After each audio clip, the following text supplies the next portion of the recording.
Hey, welcome everybody. Going to get started.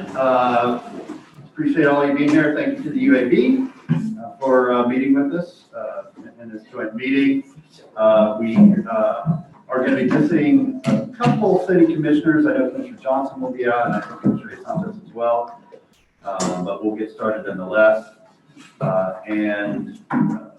We will do our best to take public comment on our different items over Zoom, and there's a phone number that you can call to participate that way. That number is 1-301-715-8592. I'll repeat that, 1-301-715-8592. And the meeting ID for this meeting is 812-8357-9529. Again, the meeting ID is 812-8357-9529. And we will repeat those as we get closer to comment on the different items. And then, of course, when you're in, you'll do *9 to raise your hand and let somebody know that you want to speak. We have had a request that we modify the agenda slightly and move the last item, the natural gas rebate policies and marketing item, to second on the agenda. So if there's no objection to that, I'll entertain a motion to adopt our agenda. Okay, motion by Commissioner Ward, second by Commissioner Ariola. All in favor of the motion say aye. Aye. All opposed, motion passes unanimously.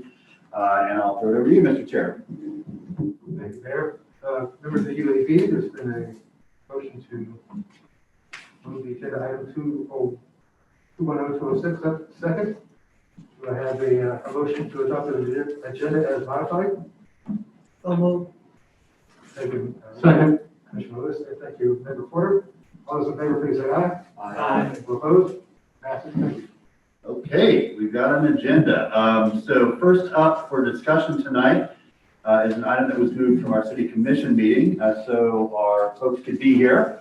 We're glad that you are, and so I'll introduce Mr. Cunningham, Mr. Hutton, to talk about the agreement with St. Johns River Water Management District for the Lake Geneva project. Welcome, gentlemen. Well, good evening, Mr. Mayor, Commissioners, and Chair, and UAB members. My name is Tony Cunningham. As Mayor Post said, I am the Water Wastewater Officer at Gainesville Regional Utilities. And as you all are well aware, a top priority of the City of Gainesville, GRU, City Commission, and UAB is to provide high-quality, safe drinking water. We have a number of professionals here at GRU that is their focus 24/7, 365 to do that. A fundamental element of that is having an available source water to provide to our customers and to our community. And so we work closely with, in the state of Florida, we have water management districts. We work closely with the water management districts, and specifically St. Johns River Water Management District, to get that allocation of water specifically for our community. Rick and I have been working on that together here in our community for nearly 2 decades, but specifically over the last several months, we have been working extremely closely through a regulatory process called MFLs, and Rick's going to share a little more details of that. So over the last several months, we've been working very, very acutely to try to come together an agreement with the Water Management District. And frankly, to tell you today, the answer is we have come to an agreement, and so we want to present some of those elements to you.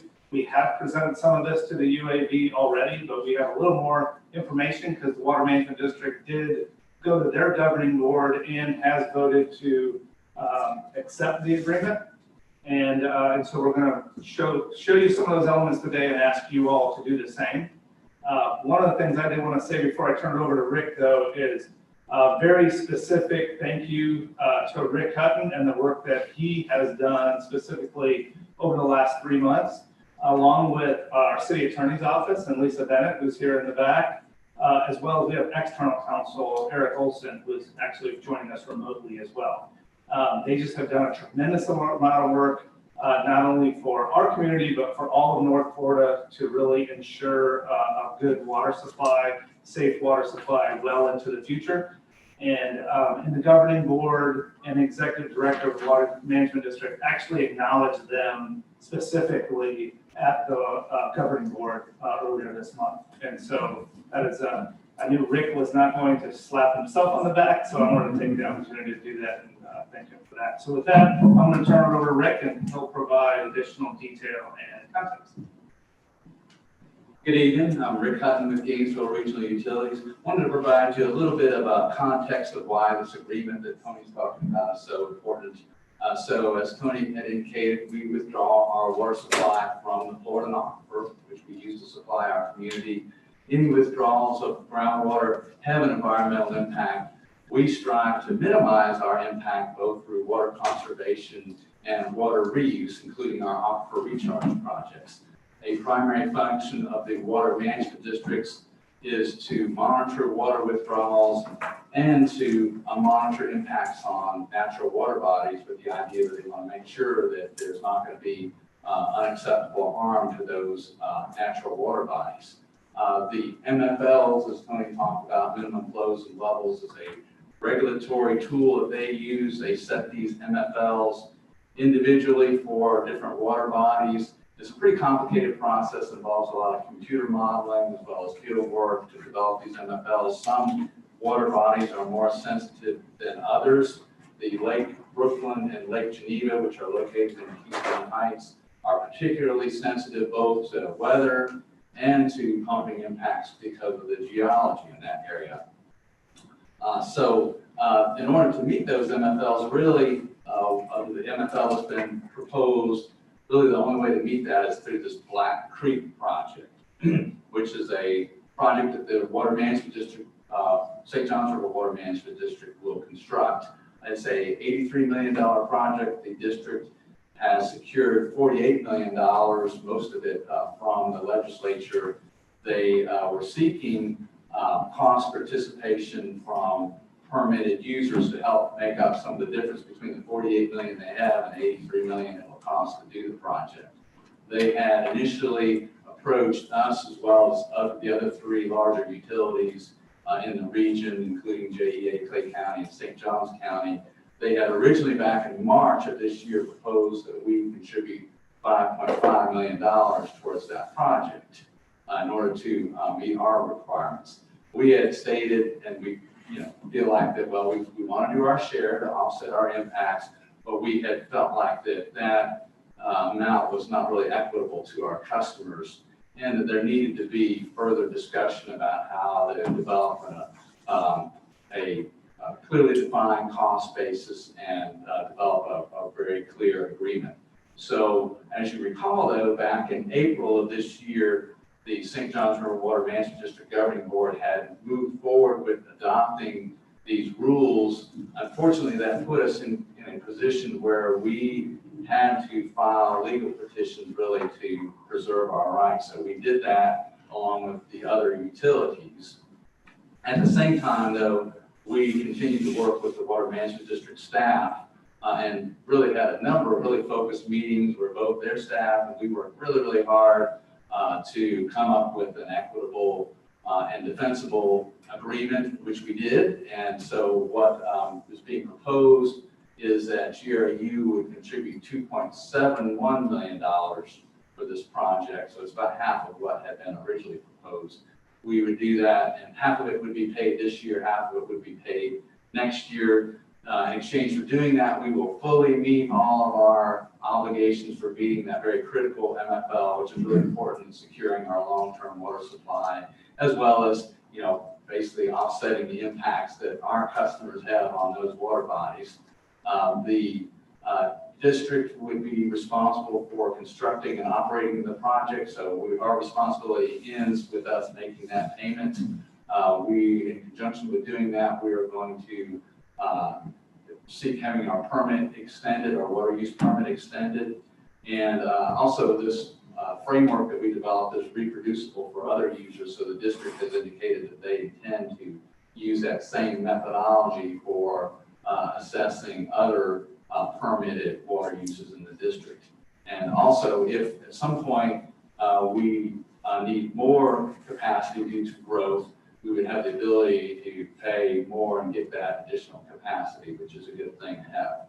So as Tony indicated, the St. Johns River Water Management District Governing Board unanimously approved the agreement with GRU, as well as very similar agreements with the other three utilities on July 13th. It was a very positive meeting. Also, Senator Rob Bradley, who's St. Johns River Water Management District Board member, used to be represent our community as a state senator.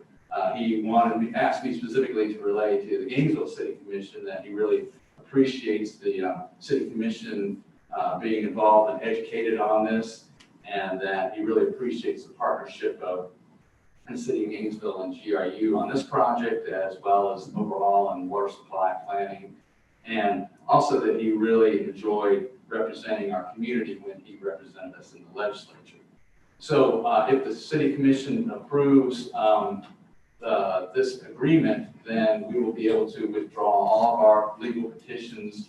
Also, the other utilities involved have brought this to their boards and or are doing so today, and will also be planning to withdraw all of their legal petitions as well.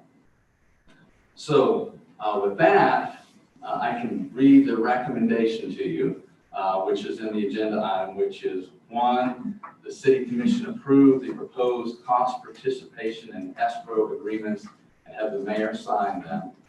And 2, the City Commission approved the dismissal of all petitions related to the MFLs and recovery strategy upon approval of these agreements by the St. Johns Governing Board. Actually, the latter part you can delete because they did approve that. So I would say the second recommendation could be the City Commission approved the dismissal of all petitions related to the MFLs and recovery strategy, period. Okay, thank you, Mr. Hudson. Mr. Cunningham, appreciate it. Commissioner Ariola, you had a comment or question, and Mr. Ward. Yes, thank you, Mr. Mayor. Thank you for your work on this. When we originally set out with our initial action, this is where I hoped that we would end up, which is an agreement where we can drop our legal action and get a result that is both good for the project that I think they're trying to conduct, but also for the utility. I do have a couple of questions based on what's in front of me. First, it gives me, is the money that the utilities are putting in, including GRU, is that included in the 48 million that they've already secured, or is that adding on top of the 48 million? That would add on top of that amount. So are they getting close to that $83 million figure that they need? So between the I realize it's their project, but so the 4 utilities, it's about $19 million that they would get from us. So you're kind of doing the math. So they're still halfway short. 35. So they have stated their intent though is to pursue other users as well, and also as the Water Management District has stated that so they don't necessarily have to make up every bit of that. Yeah. You know, with us. yeah, well, that's good to hear. The reason why I asked that is a follow-up to my next question, because they don't have the full funding needed for their estimate of construction for the project. And as the provisions of the agreement show, we don't assume responsibility for implementation, success, overruns, etc. So my question is, in the key provisions of the agreement, there's also a statement that says, if in the future GRU needs additional CUP allocation to provide additional cost share funding to the project to continue to meet the MFLs, I just want to get a little more detail on what that ties, what kind of commitments that from the utility. So if we were, so right now we have an allocation of 30 million gallons per day. It was the same allocation we had when we renewed our permit back in 2014. And our community is actually doing a really good job of living within our means. We're at about 22 million gallons right now. But nevertheless, over the next 20 years, we're going to continue to have growth if, depending on how much growth we have, if for some reason we reach a point where we're like, hey, we can't continue to live with that allocation, we've had too much population growth, we would be able to go back to the district and say, look, we're going to need to buy more of that project. So let's just making up numbers. We need 10% more allocation. We would need to pay them 10% additional money. Right, that makes sense. Okay, thank you, I appreciate that. That doesn't change my mind as to the action I think we should take today. Number one, I think having a relationship that's collaborative with the Water Management District, I think is first and foremost. Second, obviously, doing what I think is fair for this utility and other utilities. But I will just state for the record that when they've got $48 million for an $83 million project, you know, I really think that this funding mechanism is not the way that, if I was on the governing board, this is not the funding method I would have gone about to get additional funding for my project. I feel like that's worth stating, but I'm happy to come to the agreement that you all negotiated. I think that is the proper steps. So if there's no objection, I'd like to move the recommendations. Second. Motion second by Commissioner Ward. Commissioner Ward, you got a question or comment? Just wanted to make the general comment that I want to remind everyone what a great asset we have and Mr. Hutton and Mr. Cunningham to be able to work through this for us. And again, I attended the water management meeting where this was discussed, and it was not an easy meeting, particularly for Mr. Hutton. And I'm glad that the folks at the Water Management District have, the governing board has said nice things. I'm glad that we reached a good conclusion on this, but I'm very pleased that we have representatives. I'll leave it at that. Thank you. All right, thank you. Got a motion to approve the recommendation. UID folks, you've already sort of heard this. Anybody on your board have any final questions or comments? Any board members have? No. All good, okay. Then we will open it up to members of the public who wish to speak on the item. If there's anybody in chambers? Anybody here in the multi-purpose room? Okay, and then so Marie, I'll turn it over to you. If we have anybody, again, I'll repeat the number: 1-301-715-8592. The meeting ID is 812-8357-9529. And just do *9 to raise your hand and let us know. Mr. Mayor, we do have one individual who may be waiting to share a comment.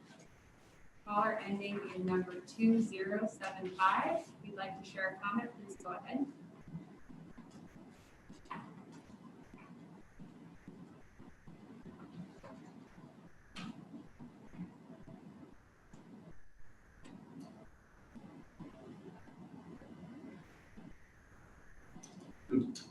What was the last four digits? Caller ending in number 2075. 2075. If you'd like to speak, you're welcome to at this time.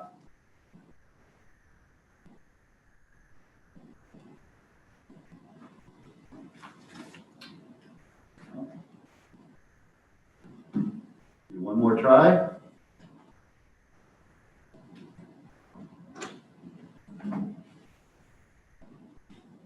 Okay, we will then turn back to the commission. Any final questions? All right, all in favor of the motion, say aye. Aye. All opposed? Motion passes unanimously with Sacco, Johnson, and Hayes Santos absent. All right, thank you, gentlemen, appreciate it. I will make sure to follow up with Senator Bradley as well and thank him for his work on their end. Okay, up next, we have the item moved up in the agenda, so update on natural gas rebate policies and marketing. Tommy, you can lead on this? Okay.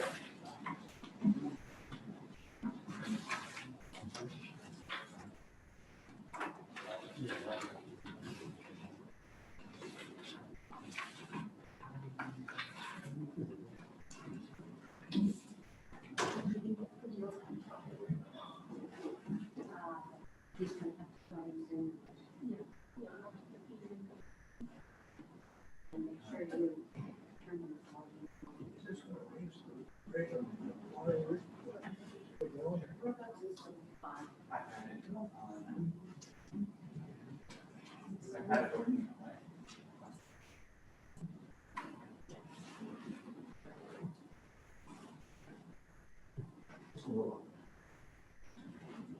think they're just getting the presentation. I apologize.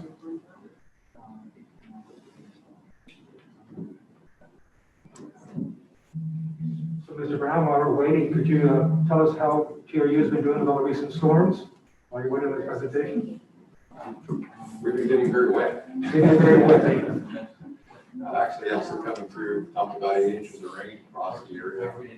And it was actually much more of a rain event for us than the normal storm event we have here.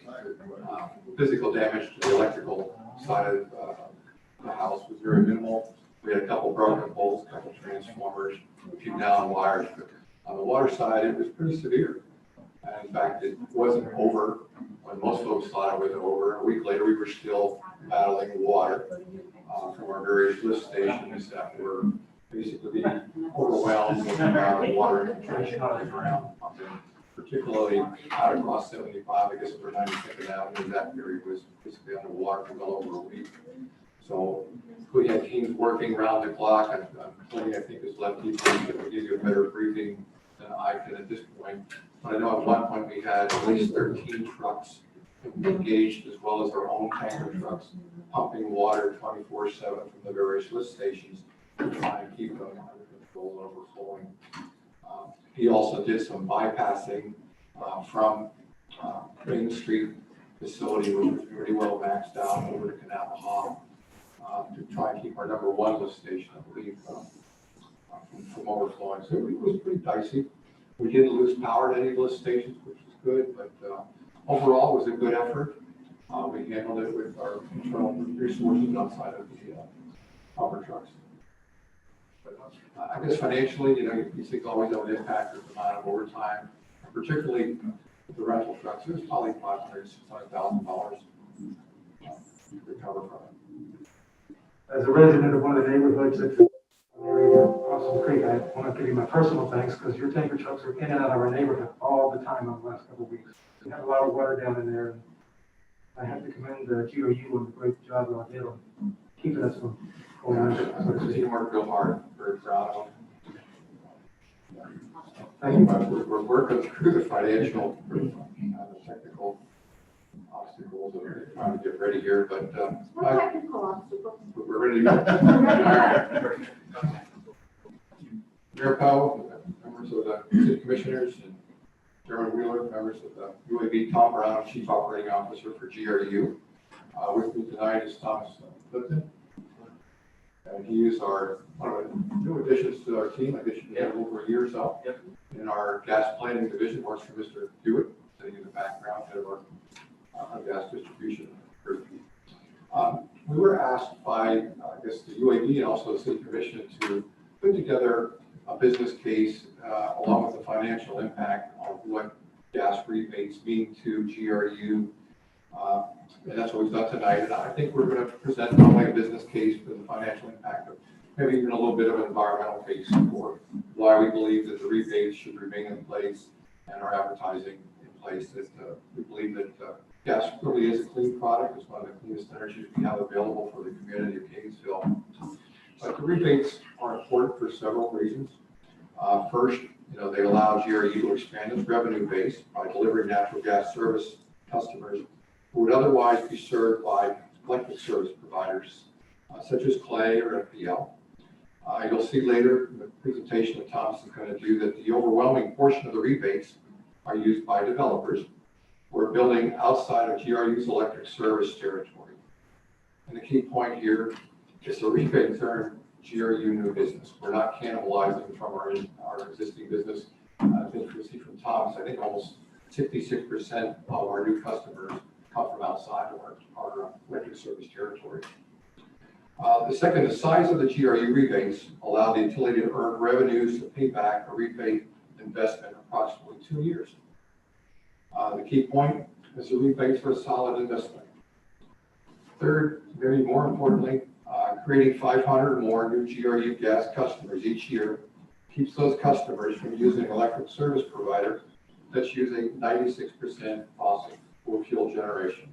As you well know, GRU right now is about 32% green. Our surrounding utilities are not. They're pretty much 96% fossil.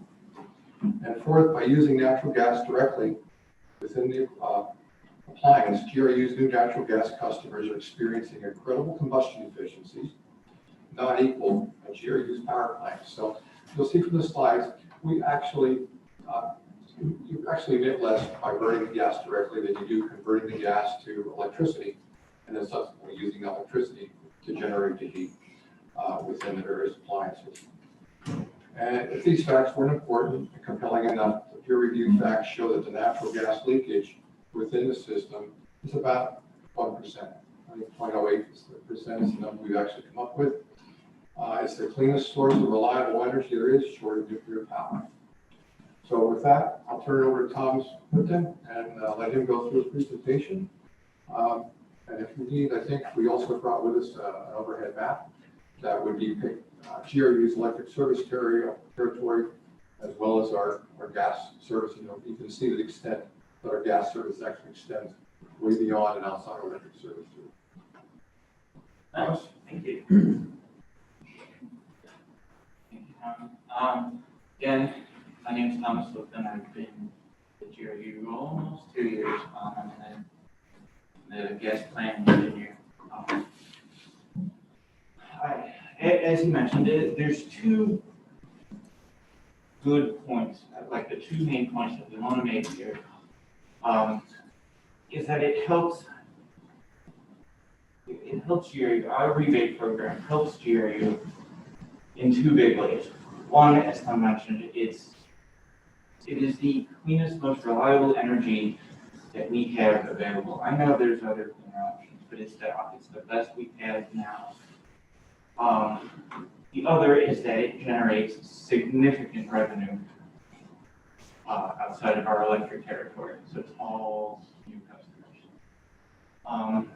Again, our concern here is that without the rebate program, the builders have no incentive. It's cheaper for the builders to put in electric appliances, and then the costs down the road get transferred on to homeowners. The builders don't care.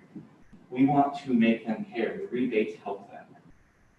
They put in, we help them mitigate the difference in cost and put in gas appliances instead. Without that, we would lose we're estimating approximately 500 customers every year. That's a lot of revenue that we lose. This is a quick slide just kind of showing in the past few years, what we paid on the rebates, what we've gained in the gas revenue, and what we've gained from outside of the electric revenue. So again, it's not an insignificant amount, and that's directly a result of the rebates. I mean, we're talking 250,000 out to bring in close to 8 million. Sounds like a good investment for me. So switching over to the environmental aspect of it, we know getting 100% green is our goal. It's everybody's goal. It's what we want. But we're not there yet. The technology's not there to make it happen yet. And gas is the cleanest, cheapest, most efficient way to get us there in the meantime. Again, as mentioned, the residential natural gas, not the generation, but the actual residential natural gas, which is what the rebates help grow, is only 0.4% of total greenhouse emissions across the country. It's not where the problem is, really. It's also reliable. Gas lines, when you're looking to keep appliances running, hurricanes knock down power lines. They don't knock down gas lines that are buried underground. They're reliable. They stay around. And as mentioned, unaccounted for gas for GRU is under 1%, which is way below the national average. And it's a very minimal amount. I mean, it's something we're proud of is that we don't lose gas. We have a very efficient system. This is a graphic from AGA. that just kind of shows the cost and energy savings of water heaters. Using tankless natural gas, a regular natural gas water heater, compared to an electric water heater, which is what builders will put in if we don't give them the rebate. The reason why we're focusing on water heaters specifically is because part of the rebate program is that without a water heater, there is no rebate. It doesn't matter what other appliances they put in. The water heater is a must for the rebate be awarded. And it's because of this, it's where the most energy and cost savings are. This is a quick graphic again from ADA showing CO2 emissions from energy use at home, comparing natural gas, propane, electricity, and oil. And out of those options, natural gas is the cleanest. Okay, so kind of going back, tying it back in from the environmental part back to the revenue part. GRU's natural gas in general, like all of it, residential generation, all of it. In the grand scheme nationally, it's 0.03%. It's such a small amount. Like to compare it, if gas usage in the United States was $1, what we use is if you took a single penny, cut it up into 100 pieces, and took 3 of those pieces, that's GRU's gas contribution. I think that's important to note. As far as saving, helping the environment and everything, we want to do our part. Of course, we want to do our part. But cutting the rebates to slow down our residential growth, I don't think it's not the most effective way to do it. This also shows but what this is showing is that 8% is of all. This is the percentage of rebates. I don't know whether I apologize for that. But that 8%, that gray sliver, is the part of the rebates that are going to converting electric to natural gas inside our electric territory. Most of this, the point here is that most of the rebates are helping grow and gain customers outside of our electric territory, which if they are not on our gas, they're on other electrics that is not working toward the green goal that we are.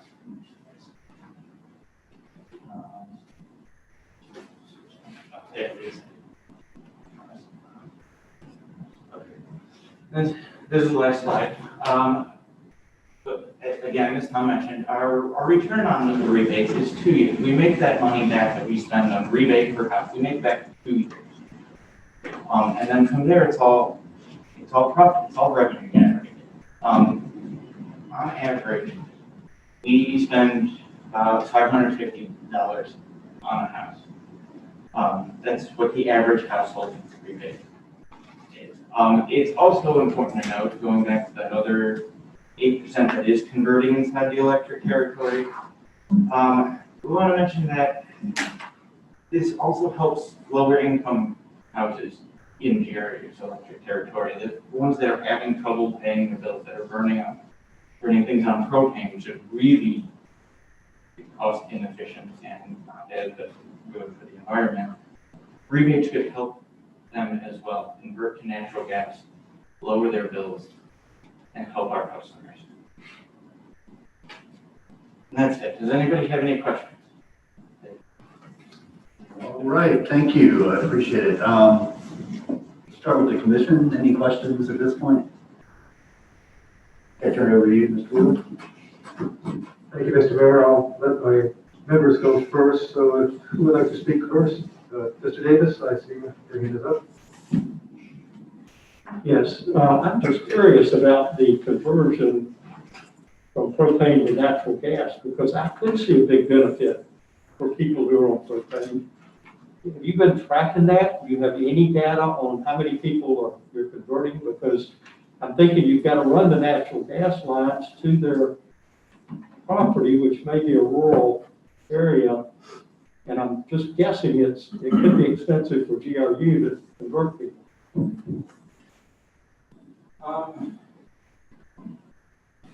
That's a fair question. It's a good question. I don't think I have the data here in front of me to answer that question. I don't think it's a great number of people. It's for the reasons that you cited. We have not been actively running a lot of new gas lines outside of going into new neighborhoods and those type of things. But I know that at times, Tony, you're probably a much better suited to answer this than I am, but there are areas where we have propane that we put in place, and the intent was at some point when the gas lines run out, there would be to convert them back over to natural gas.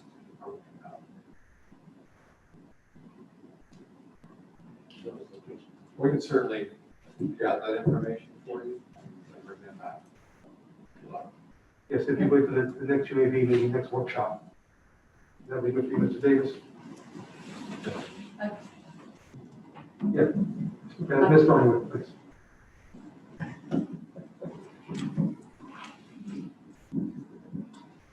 Thank you. I know we have converted a couple of the schools, the public schools, over to natural gas, and it's been very beneficial for us and cost saving. And I wanted to know, how about commercial rebates? Are there a lot of commercial rebates?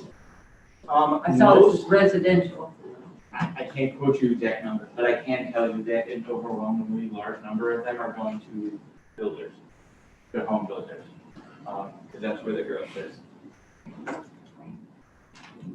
I have a question, Chair. Member Lewis, please go ahead.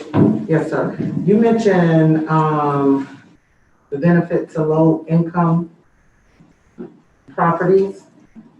Out of that $7.9 million profit, is there a plan? Because if you're talking about converting them, that's going to mean, in a lot of cases, new appliances and upgrades to the home in order to accommodate that. Most low-income people won't be able to afford that themselves. And I can tell you, as a person that's a director of a critical home repair program, we usually don't have the dollars to do a significant amount per year. We do like 2 projects within the city.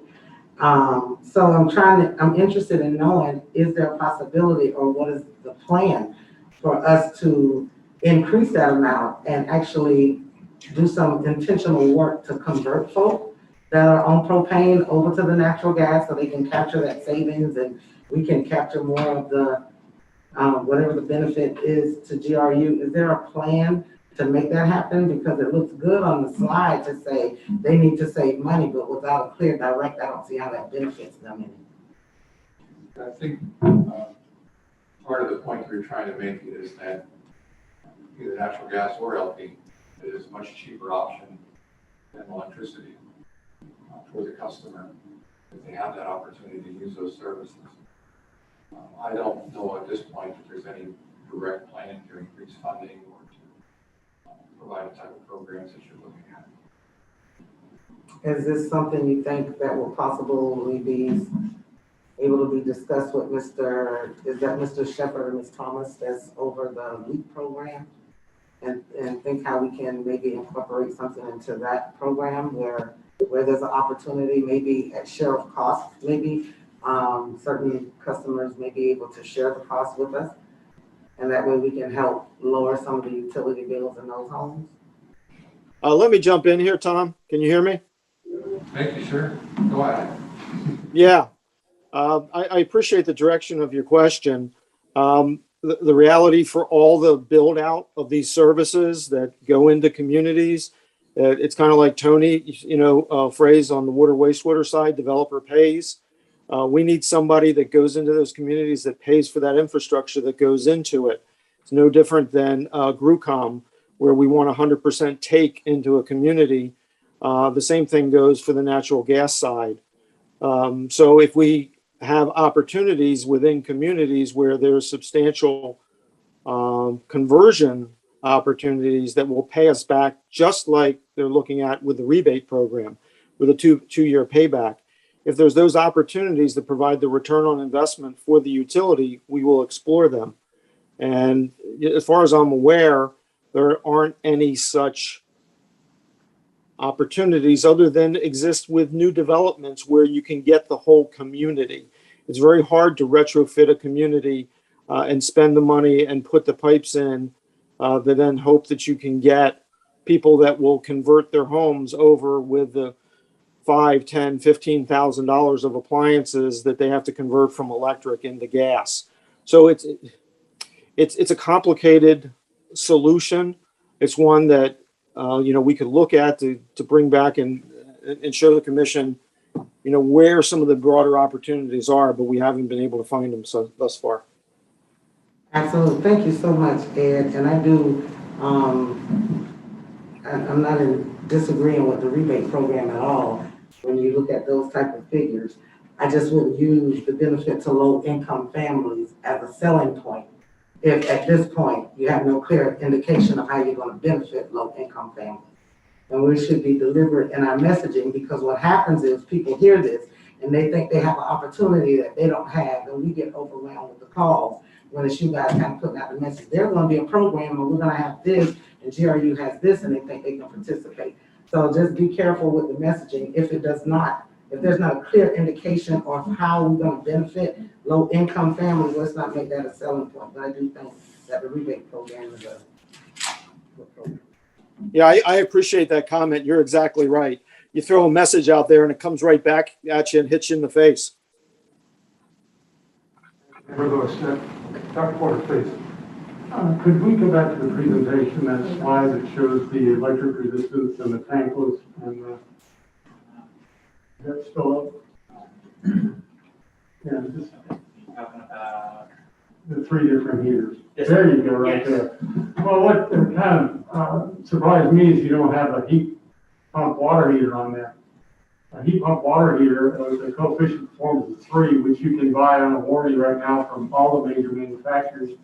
We put that 40.3 million BTUs annually at about 13 million BTUs, so just divided by 3.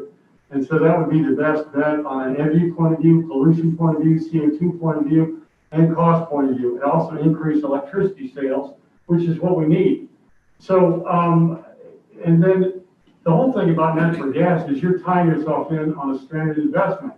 If anybody thinks you're going to still be pumping natural gas out in the neighborhoods 30 years from now, that's a fool's bet. I'm sorry, I can't say any longer than that. So it might be a good rebate and a good program right now today for you under these circumstances, but without putting a heat pump water heater on there, you stack the deck. This just isn't telling a complete story.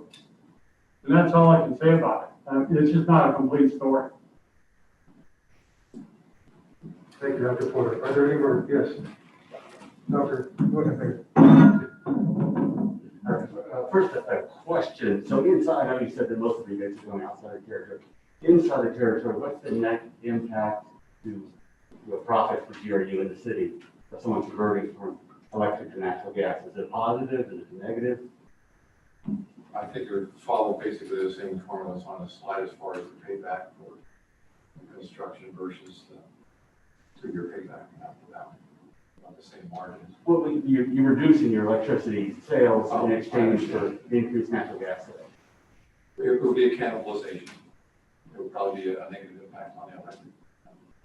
But net for GRU, do you have any idea what that is? I don't have the exact number in front of me, but in theory, it would be a negative because it's a savings to the customer on their overall utility bill. Okay, just curious on that. And just a couple of comments. Yeah, this is something, as you can tell, that the UAB feels very strongly about, that we've struggled with. I appreciate the desire for GRU to expand revenues for the city of Gainesville, which is something we all want. Everything we've seen, GRU's natural gas is doing a good job, avoiding leakages and all of that. But to piggyback a little bit on what Wendell was just saying, when you look at committed carbon, which is this idea, if you buy a natural gas water heater, you're going to expect to use that for the next 30, 40 years. Put a furnace in your house, you're expecting to use that. It pains me to watch natural gas appliances being put into new neighborhoods. They go through the parade of homes and it's just hard to watch. If we're trying to get to net zero on the schedule that we're on. It's just, we're moving the wrong direction. We need to be electrifying, and this just feels like it's the wrong direction. And we've had this discussion a number of times with GRE when they say how clean natural gas is and how low the carbon emissions are. They're talking about when it comes out of the pipe and you burn it, how much CO2 is emitted. They're not talking about the life cycle of natural gas. Many studies have shown it's approximately equivalent to coal in terms of impact on climate change, between methane releases, the impacts of fracking. So to say that it's this great clean environmental benefit, it's not the worst thing in the world, but it's definitely not a significant change from where we are. Within the confines of GRU, yes, you can say that, but in the big picture, which is what people want to know about, we're just not seeing that. So I struggle with this one, and it really, this is a tough one. But I think where we're trying to get to, if we're serious about getting to net zero, this just feels like the wrong direction. Thank you. Thank you, Dr. Jacobson. Ms. Burnwood. Thank you. I just want to say that part of the conversions that we've been doing is we're going from diesel tanks in the ground. We're moving away from that when we're out in the schools. We have it all the way out to Santa Fe High School. We have it out to Alachua Elementary, Irby.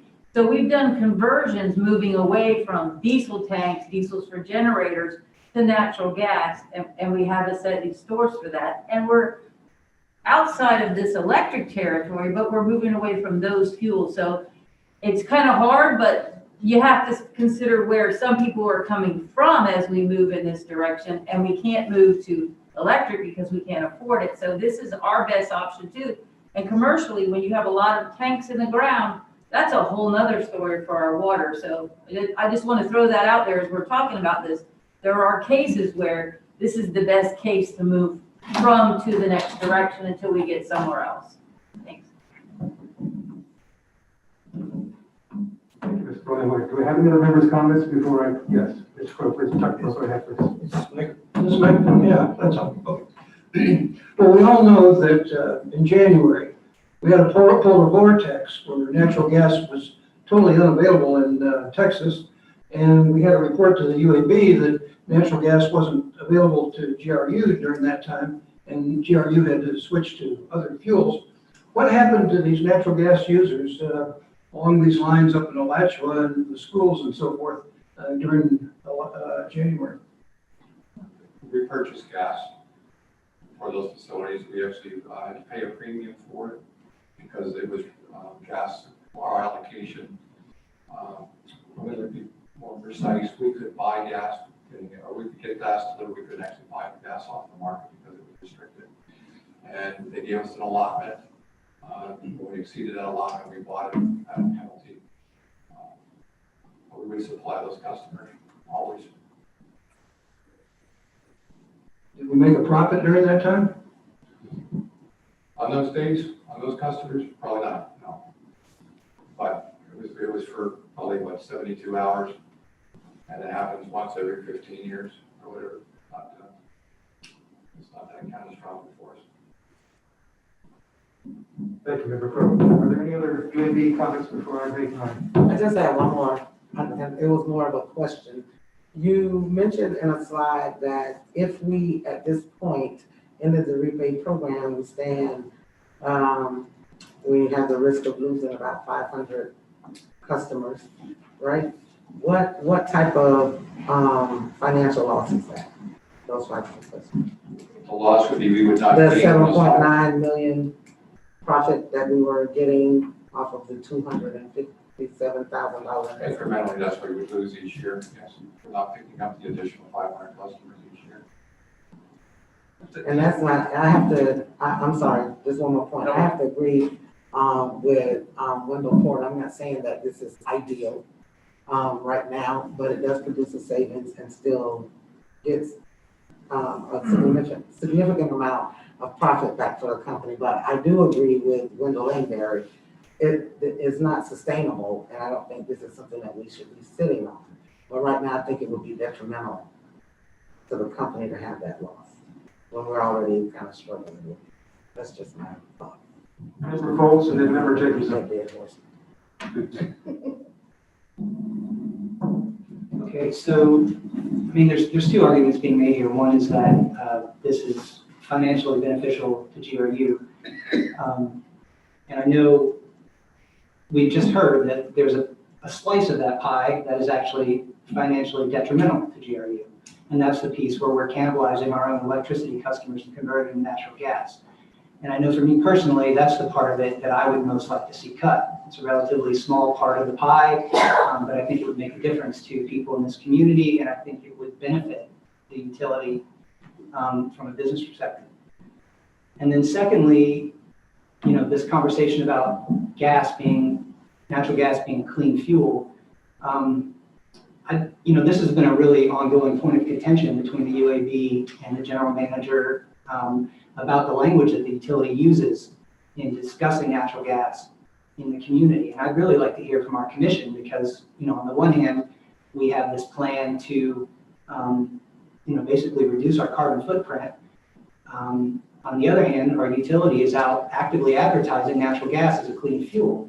And so at some point, we have to clarify to our constituents which is true.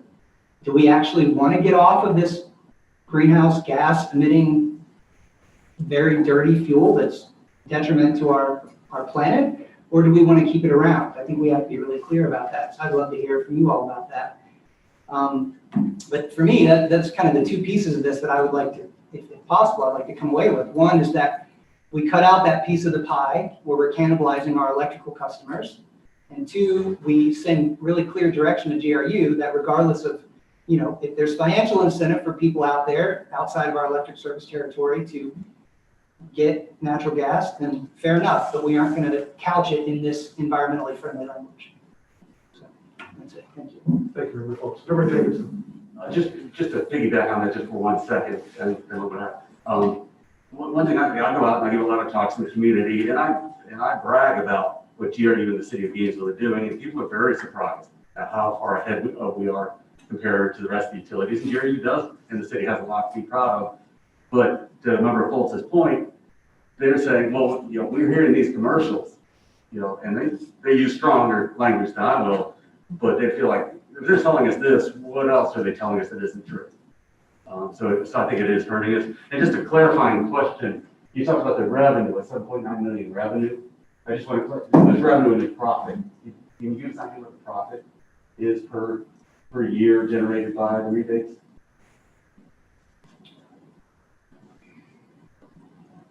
I'm not sure I have an exact answer for that right now, Mayor. Just so we can calculate an ROI. Our margins aren't high.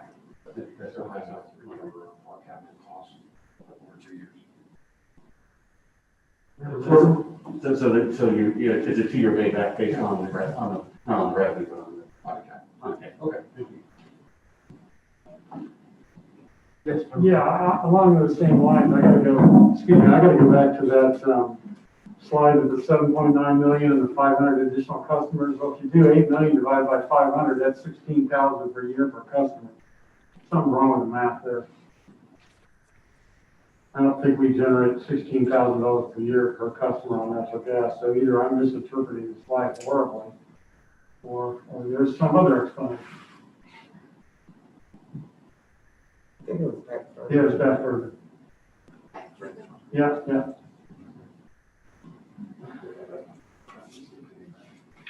All right, keep going.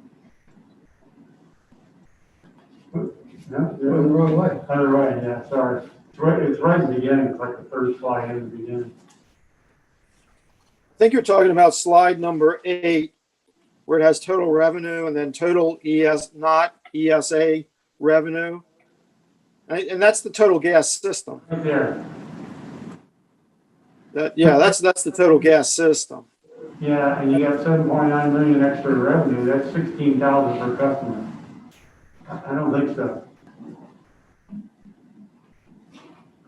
Just have to come back to us, the clarification on those numbers. I don't have them now, unless you have them now. We'll have to get your explanation. It looks like that's the revenue from outside of the service, not just for new rebates this year. So that's yes. I believe that's correct, but I don't want to say that for sure. I don't want to tell you Yes. The rebate number I thought was there as a comparison to the total revenue of the organization on the gas side, inside and outside the electric service territory. That's all that is. All right. You're really talking marginal revenue here. Yeah. Any further comments, Member Porter? No. If we could have a follow-up from staff and clarifying what that discrepancy in those numbers, I'd appreciate it. If there aren't any other further UAB member comments, Sorry, one more thing. As long as we're asking for clarification on data here, I also had an issue with the slide where we had the different kinds of water heaters. If we look at that slide and we talk about the CO2 emissions there, there's a little asterisk and it says on average. So I'm assuming that means national average, correct? Not GRU average. That is probably true that this was taken from their CFA national acquisition. Sure. So, I mean, we talk a lot about how much cleaner GRU's fleet is than the national average and state average and that sort of thing. And so if we're coming back with updated, more accurate data, it seems to me that would be one, if it's not too difficult to put together, that might be help put this in a clear context, if possible. I apologize, I'm missing the point as to what you actually want to clarify.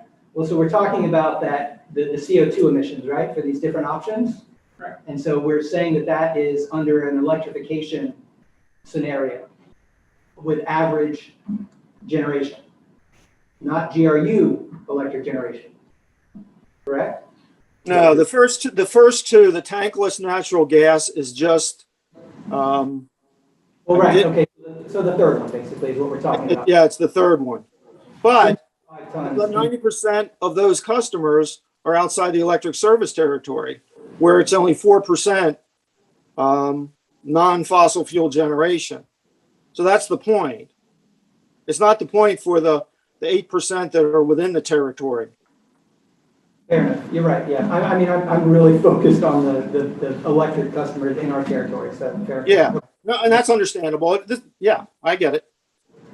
And before I start, just from my comments, just to follow up on yours, Jason, and on Wendell's earlier, we really shouldn't be looking at electric resistance. We should be looking at heat pumps, because those are the much more efficient. That's the direction we'll be heading.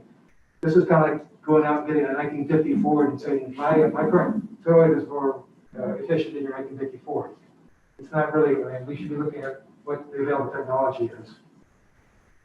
I have a number of prepared comments. I'll try and get to them quickly. I don't want to take too much time, but if you could go back to the first slide, please. Right here, actually, Alex, this is perfect. I would have to respectfully disagree with staff's characterization that natural gas, and just so we're all clear on this, natural gas is a marketing term. This is a fossil fuel. It was withdrawn from the ground, and in these days, the vast amount of the market is from fracking. That is, high pressure water is shoved into the ground, fractures the ground, which causes a lot of environmental impacts, and then brought up. Fossil gas is not the cleanest and most reliable energy option that GRU has at its disposal. We have solar, we have biomass plants. Both are amazing renewable energy sources. It is not, I would not agree that fossil gas is the most reliable energy option that we have. There are communities now that are relying on solar, on biomass, and on storage. We're not quite there yet with batteries, but we're getting there, and we'll be there soon. So we have these options before us now. If you could go to the next slide. I'm not quite sure how the natural gas impacts our existing customers in our community and environment, other than negatively. You've heard several members state tonight that this really isn't affecting current GRU clients and customers. We are subsidizing new development out in the western edge of town and elsewhere. This isn't helping our current community members. This isn't helping our environment. Why aren't we taking these monies and putting it into something that does help GRU customers, like the LEAP program? The low-income energy efficiency program. Remember, Lewis knows a lot about that and about community weatherization. These are programs that help our community. These are programs that help our environment. I can't see how natural gas is a positive benefit to any of us, other than to the developers who are building new houses on the edge of town. And yes, it has a bit of net profit for GRU that is cannibalizing some of our current electricity sales. We keep hearing the term natural gas and how clean it is. And we saw a staff citation from a gas industry publication here. I'm going to quote from a couple citations myself. One of them is the U.S. Department of Energy from their Quadrennial Technology Review 2015. And we wonder why fossil gas is so cheap and why we all want to buy it and use it up so quickly now. Advances in an unconventional gas production technology have driven down cost. Gas is cheap because we're swimming it out of the ground with high pressure water nozzles. And these numbers that show, well, we only have 1% or less than 1% or whatever leakage in residential use and Gainesville may or may not be true. But let me quote. Some natural gas that enters the transmission system is used to fuel pipeline compressors, is vented or leaks. Roughly 9% of the nation's delivered natural gas is consumed by equipment that is used for natural gas production, processing, and the operation of transmission infrastructure. It goes on from there. Leakage in the transmission is a significant problem.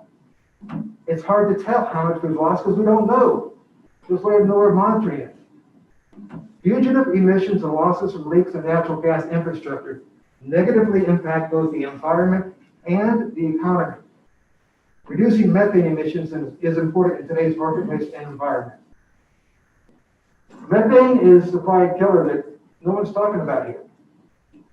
Although natural gas burns cleaner, and our next citation is from the Environmental Defense Fund. Although natural gas burns cleaner than coal or oil, methane leakage throughout the natural gas supply chain, including production, processing, distribution, and vehicle end use, reduces and sometimes eliminates the potential climate benefits of switching. Methane, the main constituent in natural gas, is a greenhouse pollutant many times more potent than carbon dioxide. In fact, pound for pound, methane is 72 times more potent as a heat-trapping pollutant than carbon dioxide in the first 20 years. U.S. EPA estimates the current leak rates across the natural gas supply chain to be 2-3%. However, there are significant uncertainties, and many sources estimate it's much higher. The climate advantage of natural gas over coal will be considerably diminished or eliminated, depending on what leak rates actually are or how we respond to them. If you think that perhaps I'm quoting from too liberal of publications, I'll quote from another one. This is Forbes magazine, not known for being a left-leaning publication.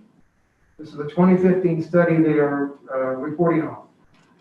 A new study released Tuesday suggests that global oil and gas industries allow as much as 3.6 trillion cubic feet of natural gas, and almost certainly far more, to escape into the atmosphere annually. The gas escapes from storage tanks and vents at oil production sites and even greater amounts all along the natural gas production and delivery chain, rising from wells, poorly constructed processing facilities, and leaky transmission and delivery pipelines. To say that we don't have much leakage in residential use is misdirecting your attention away from the real problem. If you want to go to something more current, from a 2018 study, this is from the PBS NewsHour, from Colorado State University. Study, quoting, our work, along with numerous other research projects, was recently folded into a new study published in the journal Science. This comprehensive snapshot suggests that methane emissions from oil and gas operations are much higher than EPA estimates. I just don't see how we can characterize fossil gas as a natural gas, as a clean energy. I want to move on to the next one. If you go to the next slide about net NG revenue from outside electric service area, we have it right here. Well, we're not quite sure the numbers are correct, and I think Dr. Porter, thank you for pointing that out, but I know this commission, and the mayor particularly, have said we want to encourage urban infill. We want to increase density. This program, gas rebates to developers in the suburban neighborhoods, is doing exactly the opposite of what you are seeking to do. It encourages growth and development outside the city. As Member Lewis brought out earlier, it's not helping the east side of Gainesville, it's not helping an infill development. It is promoting urban sprawl. That is not at all environmentally sensitive or good for the community. Next slide, please. Yes. We talk about, and Mr. Brown brought this up, that they say that solar gas lines are more reliable and we don't have electricity lines blowing down. But as was brought up earlier, we do have gas lines freezing. We do have, this is gas that's being brought from somewhere else. This is not as reliable as we could say it is. And I just, if you're going to be comparing apples and oranges, let's make it apples and apples. There are delivery costs of gas too. Freezing or storms.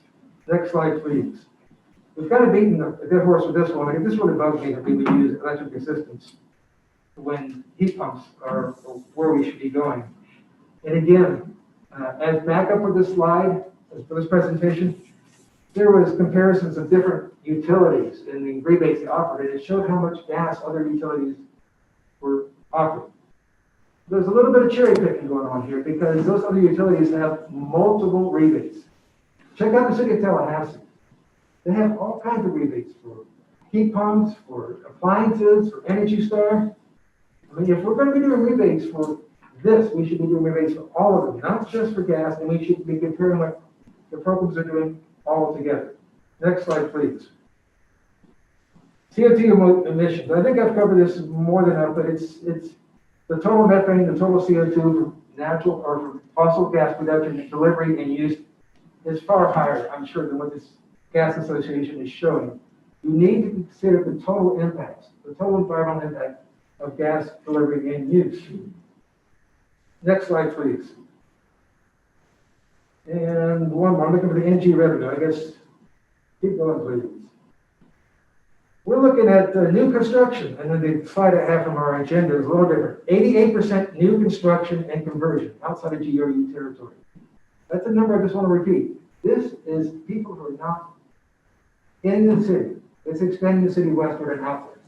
Again, not something you want to use. Next slide, please. If you keep going, one more. The return on investment on gas rebate, which is the next, there we go. Folks, this isn't something that we use this year and say, oh, we're done with it. We are putting infrastructure in, it's going to last for years. These gas appliances aren't going to be over and done with next year, this week, whatever.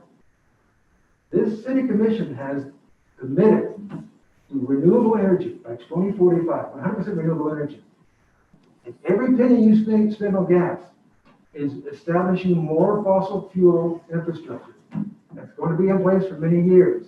And you can't walk away from it. And once the money is there, the money is there.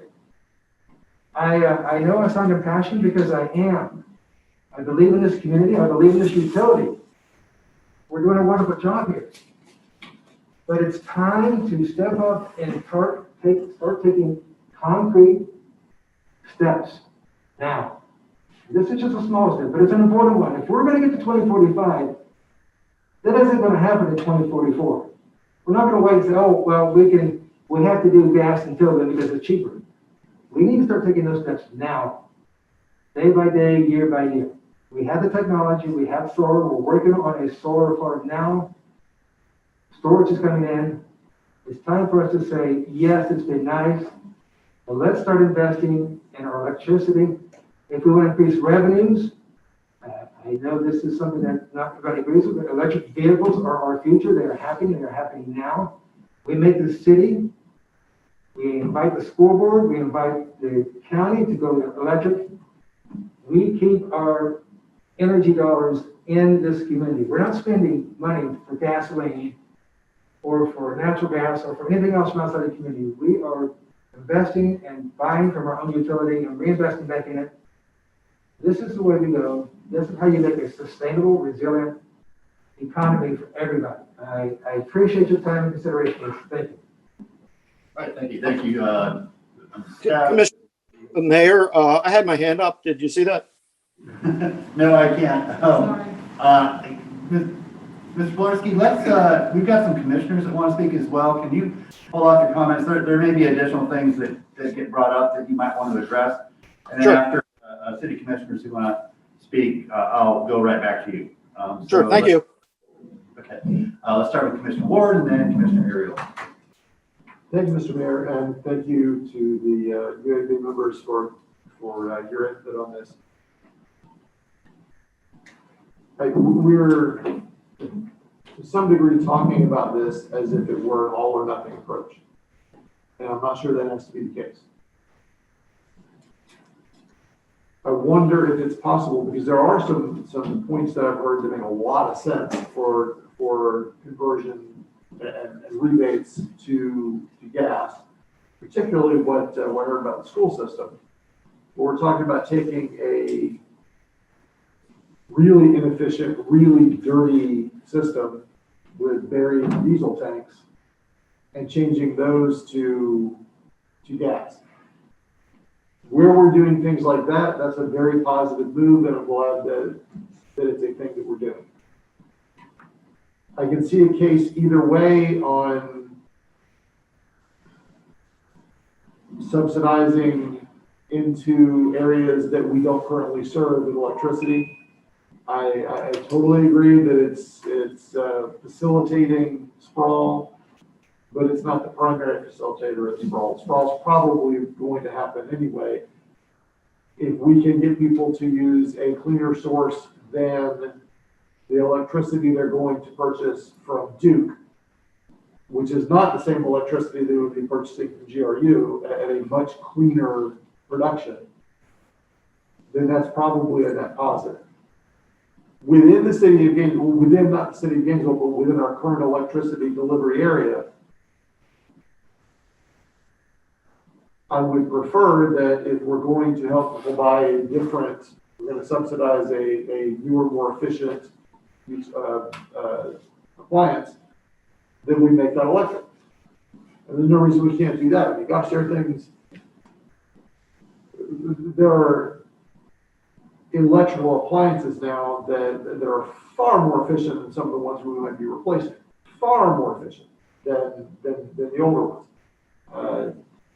Induction cooktops, things like that use far less energy.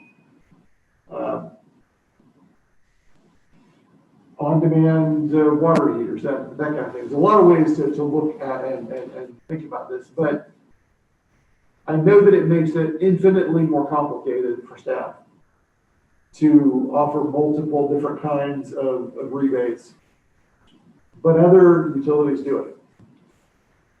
And if we could draw that line at the electricity delivery area, and say within that line, we'll help you get something that's more efficient, but it's going to be electrical.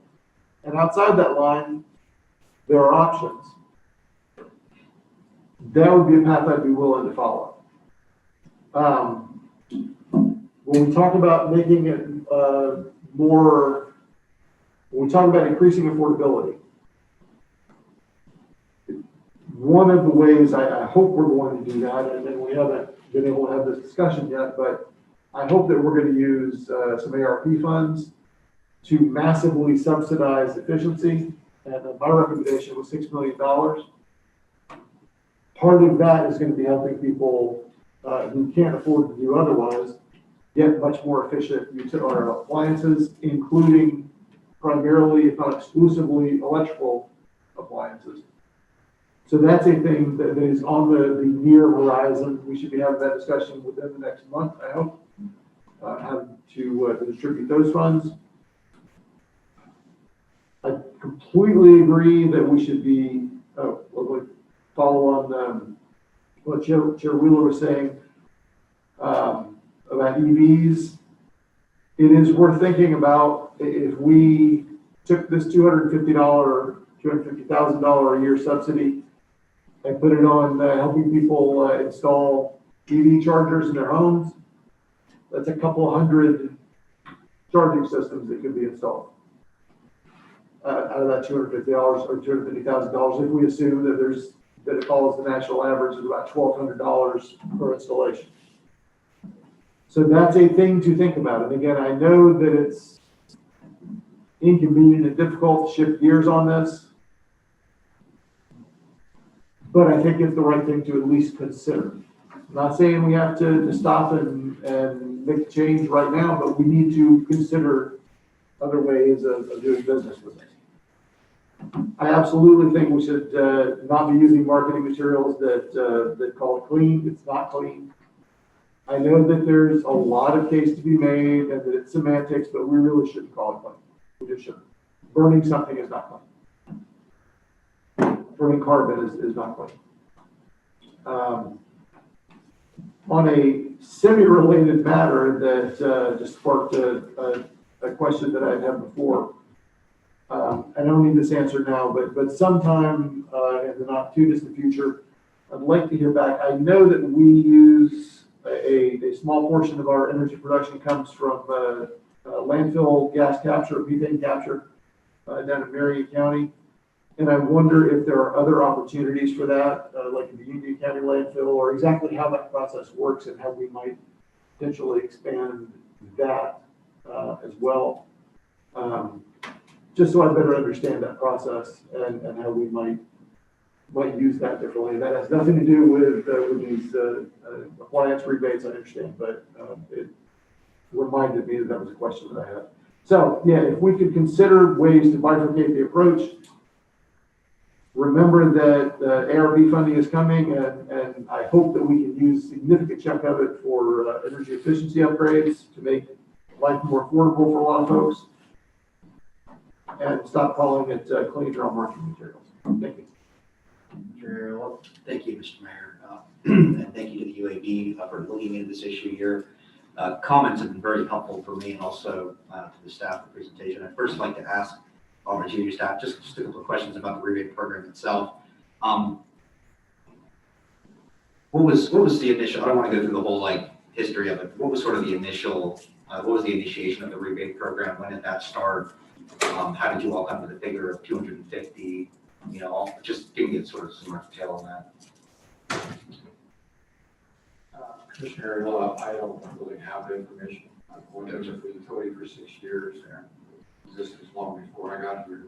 What the origins and genesis of it were, I really don't know. Yeah, because I can find that. I appreciate that, and certainly I wasn't expecting the full recollection immediately. But the reason why I ask is because it looks to me more like a market segmentation attempt. There's a segment of the market that this type of rebate, this marketing can access that otherwise you couldn't. So I'm sensitive to its placement in the utility, but I have to agree with the argument on principle that building out natural gas infrastructure is the wrong direction. But at this time, I would like to continue to entrust this research to the UAB. It sounds like you all are asking the right questions, because there ultimately is a delta in terms of revenue or not. And some of the questions you raised in terms of taking electric customers and building out gas, and how that the term sort of, what was the term, cannibalized? Oof. So anyway, I'd like to get some information on that, but this looked to me like a sort of an initial presentation, and you all have received feedback, you all have received questions as to financially what the impact would be to divert this elsewhere. Because, it may be that sort of missed opportunity for that market segmentation. It could be that there's an opportunity cost associated with going after that market. And that question hasn't been answered, to me at least. And of course, when you take into account my sort of personal philosophy against fossil fuels, there needs to be a significant economic justification for continuing to invest in the infrastructure. So, like I said, Mr. Mayor, happy to entrust this to the UAB, and when they're prepared to make a recommendation, I think I would weigh heavily on what their recommendation is. And just for the record, this is kind of why we have a UAB, to dive into these questions. The people, they volunteer their time, they represent Gainesville residents. And so, for me, I think this is exactly the kind of oversight that I expect from the UAB. This is why we appoint them. Thank you. All right, thank you. Commissioner Jones? Yeah, go ahead. I'd like to say that in my first meeting with the UAB, this has been a very hearty and robust conversation. I can really appreciate what everyone has brought forth. Just yesterday in District 1, there was a line break. There was a tree that fell on a pipe, and several residents just off of Fifth Avenue had to shelter in place. Because I was at my family's business, I went around and I saw the fire department out and GRU came out. And so this conversation just kind of sparked more concern within me about infrastructure in obviously historic Black neighborhoods and neighborhoods that we are identified that are vulnerable. So when we start talking about investing additional money in this, we start talking about our goals. I'm grateful that Commissioner Ariola has brought to the table this idea of us taking a deeper dive in this, us relying on the UAB board to bring back additional research. And I'm certainly hoping that we'll continue to look at all of the touch points that we've been looking at tonight, because this is an urgent matter. I don't need to articulate that. I believe everybody that has spoken tonight has already done that, but I just want to say thank you to everyone who has spoken so passionately about something that is a very serious issue. I'm deeply concerned about the residents that exist within the heart of Gainesville. Certainly don't speak out against development in outlying areas, but I will say that my priority is always the individuals that are in the heart of Gainesville. So I'm certainly looking forward to finding ways that we can make life in Gainesville much easier for them. Thank you. Thank you. Back to Commissioner Ward. Thank you, Mr. Mayor. I absolutely would like to hear more direct policy recommendations from UAB on this. But right now, I'm prepared to make a motion that we direct staff to stop using the word clean in relation to, on marketing materials in relation to natural gas. Second. Okay, motion and second.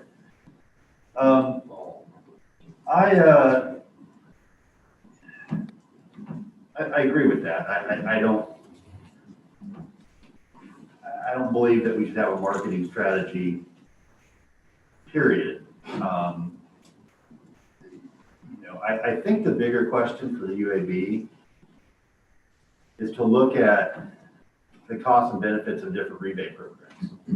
That's really the bigger issue here. What are we incentivizing?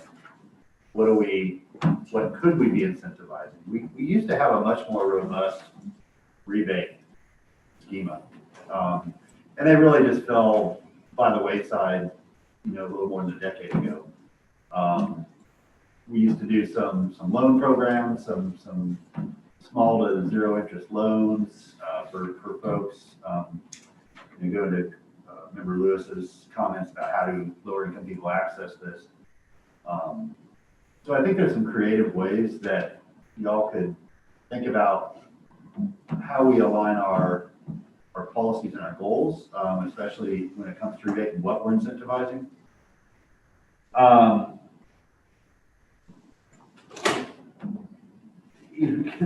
Commissioner Ward is absolutely right that whether or not a new construction can access gas is not the driving factor of sprawl. It doesn't sit well that we're doing it, but it's also not going to stop it if we were to eliminate this tomorrow.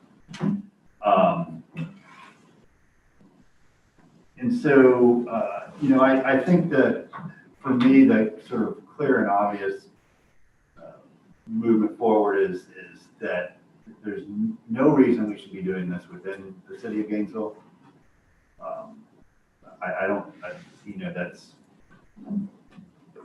That's something that is sort of directly affecting us.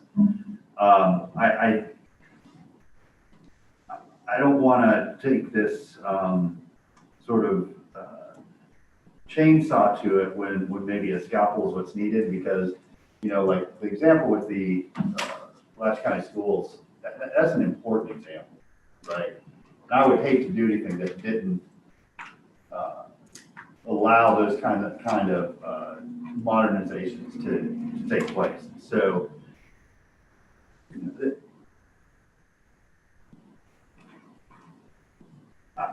I'm with my colleagues in, you know, wanting to encourage the UAB to continue sort of coming to us with some more specific recommendations. And I think you've heard at least from 4 of the 7 of us, a pretty clear indication of what we, you know, what we're likely to support, and then what those outstanding kind of areas of question or concern are. And so we'll just leave you to it, and when you have something ready for us, we can get it on, you know, you can take action at your meeting and we can get it on agenda at our meeting for discussion consideration. Mr. Polarski, let me go back to you. A lot's been said. I'm sure you want to respond to at least some of it. Yeah, I probably have less to respond than typically. I did want to just address some of the fundamental misunderstandings that, you know, I think we have to recognize. First off, when we talk about natural gas being the cleanest and most reliable energy option, it's within the portfolio of fuels that we use.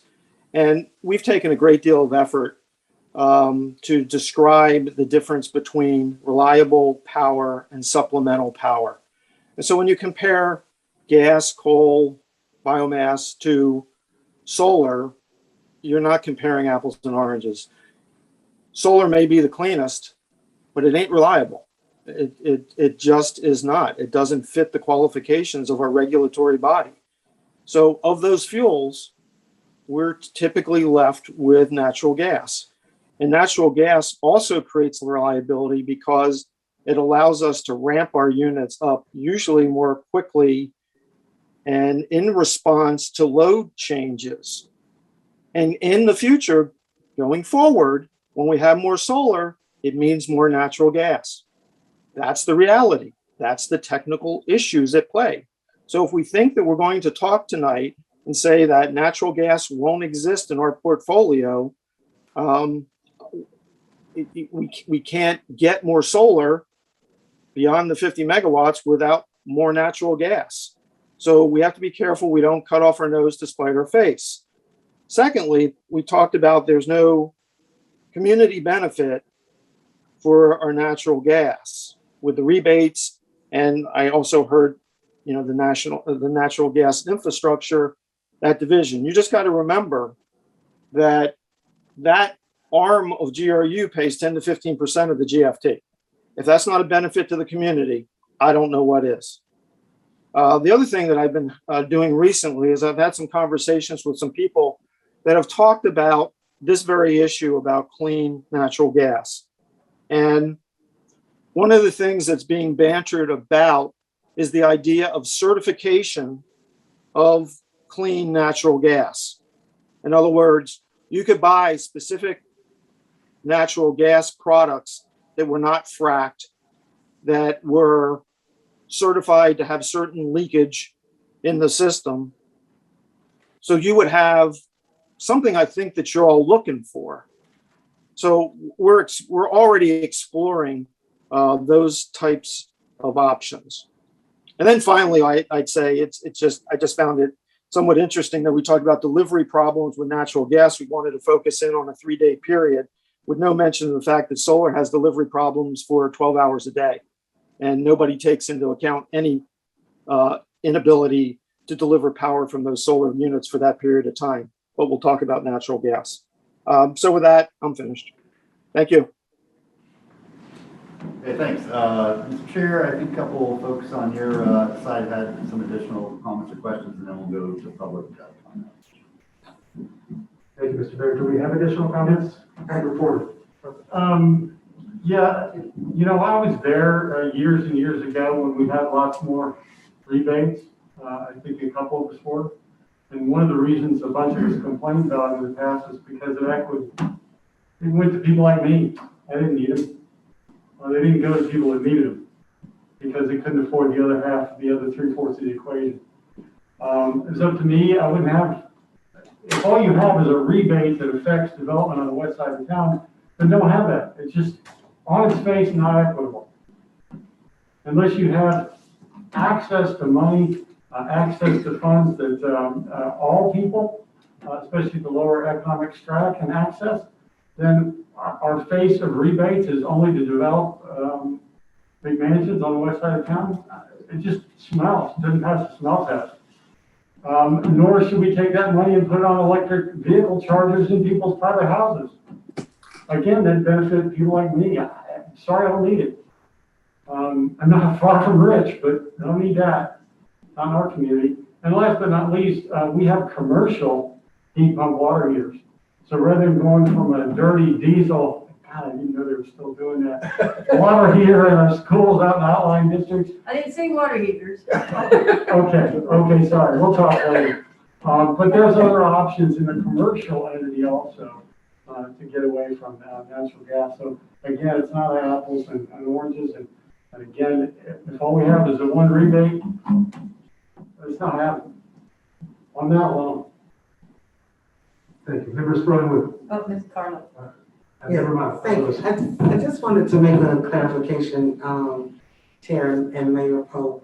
When I mentioned low-income families, I was not saying that, yay, this is something that I want them to participate or suggesting that our families. I only mentioned it because they mentioned that this is a benefit to low-income families in their presentation.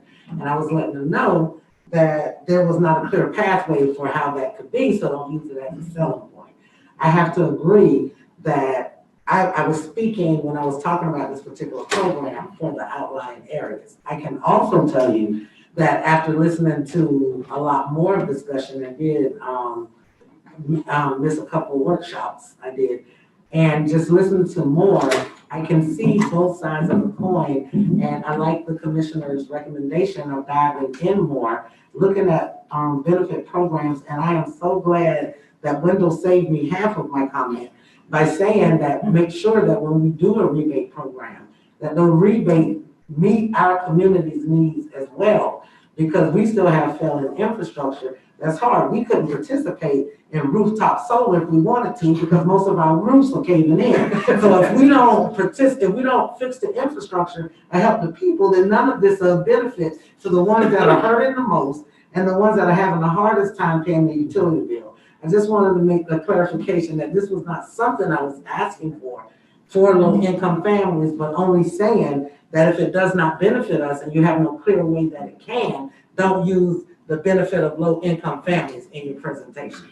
And that's all I have on that. Thank you, Members Thronewood. Thank you. Now, I was part of a lot of the rebate programs years ago with the LEAP, Low Income Energy Efficiency Program, when we had the hour grant. We did 500 homes here in Gainesville. I was also part of the Home Performance with Energy Star, where we did a lot of homes. We did insulation, we did duct testing, we did duct work, we did air conditioning replacement, we did water heaters, furnaces, and everything under both the LEAP and the Home Performance with Energy Star, where everybody had a chance. We also did commercial rebates for lighting to reduce the load all the time across the board. So we had some really great rebate programs, but we did reduce a lot of the load in Gainesville. And I really think those were great programs, and we should go back to some of those if we want to keep reducing the load with the solar. But we did have some really good programs. Oh, and I'm sorry. And I just want to go back on the propane natural gas conversion. We had a lot of LEAP customers who had old propane tanks who over time, the natural gas had gone in the neighborhoods, and we did cut a lot of the bills from the propane price to the natural gas price significantly, like hundreds of dollars in the winter per month because of the cost and then the new efficient furnace. So we did have that savings as well. But then we also put in heat pumps with dual fuel so that they also had electric or gas backup. So there's a lot of options and a lot of ways to go. We did put in some, heat pump water heaters too, for especially folks that had no air conditioning at all, that a lot of times the water heater was put in the kitchen, so that it actually gave free cooling in the kitchen while it made hot water. So there are a lot of things that keep evolving that we could look into. Just wanted to put that out there. You said about Thank you, rebates. Member Crowe, then Member Jacobson. Mr. Chairman, thank you. The mayor has asked UAB to come back with a report that further elaborates some of our work on this issue. I just point out that, anybody who's taken freshman economics 101 knows a lot about price elasticity. And we know, or we at least can project what the effect is from certain rebates of a certain size on price elasticity. In terms of the overall expenditure to heat your water for a year, this amount of rebate is relatively small, and therefore the price elasticity, that is the increase in sales from the size of the rebate, is really very little. Now, we can come back with actual numbers on that, but I would say that we have a substantial amount of money, but I'd be willing to bet dollars to donuts that your economic studies would show that it has a very limited impact on sales of the product. Thank you. Member Jacobson. Thank you. Just briefly, first, I appreciate Mr. Vlarski's comments. I think it's easy for people to forget. It'd be great if we just turn off the natural gas and just be on solar, but we do need the right mix. And so his point is well taken. This idea of clean natural gas, some of you may remember clean coal. I appreciate the idea of having certified natural gas where you can know how much leakage it is. That would be cleaner natural gas, just to be clear. It doesn't make it clean, it does make it cleaner.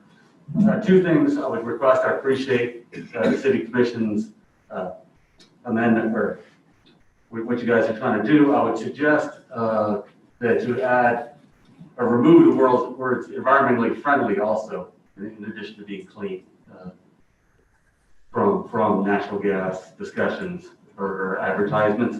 And also, this is not, don't take this the wrong way, GRU staff has been great, but at times they'll tell us, they don't work for us. They work for you guys, and we can ask for information, and sometimes we can get it, and sometimes we can't. And again, I appreciate it can be overwhelming, all the stuff we're asking for, but I would ask that you direct GRU staff to give us the information we need to be able to come back with an analysis of what you guys are asking for. Thank you. Thank you, Member Jacobson. You stole some of my thunder, but I appreciate you saying that. Any other member comments? I just want to make a brief follow-up that I appreciate all the members' comments here tonight, and specifically to what several of you have just said. I would love to see a lot more of these rebates that we have now. I would love to see them go to LEAP. I'd love to see them go to the Community Weatherization Coalition. That's really where we need to be focusing on improving energy efficiency and helping out folks in Gainesville, particularly when we have higher rates. Member Jacobson has said that we do need direction from the City Commission. I respectfully request that you direct staff to assist us in this matter, because the general manager reports to you and not to us, as he has stated. So if you could be pretty clear in what you would like us to do, I would appreciate that. I did see out the corner of my eye that Mr. Brown was either scratching his head or raising his hand. Mr. Mayor, would you like? Yeah, Don, did you want to add anything? Well, I'll try and be brief.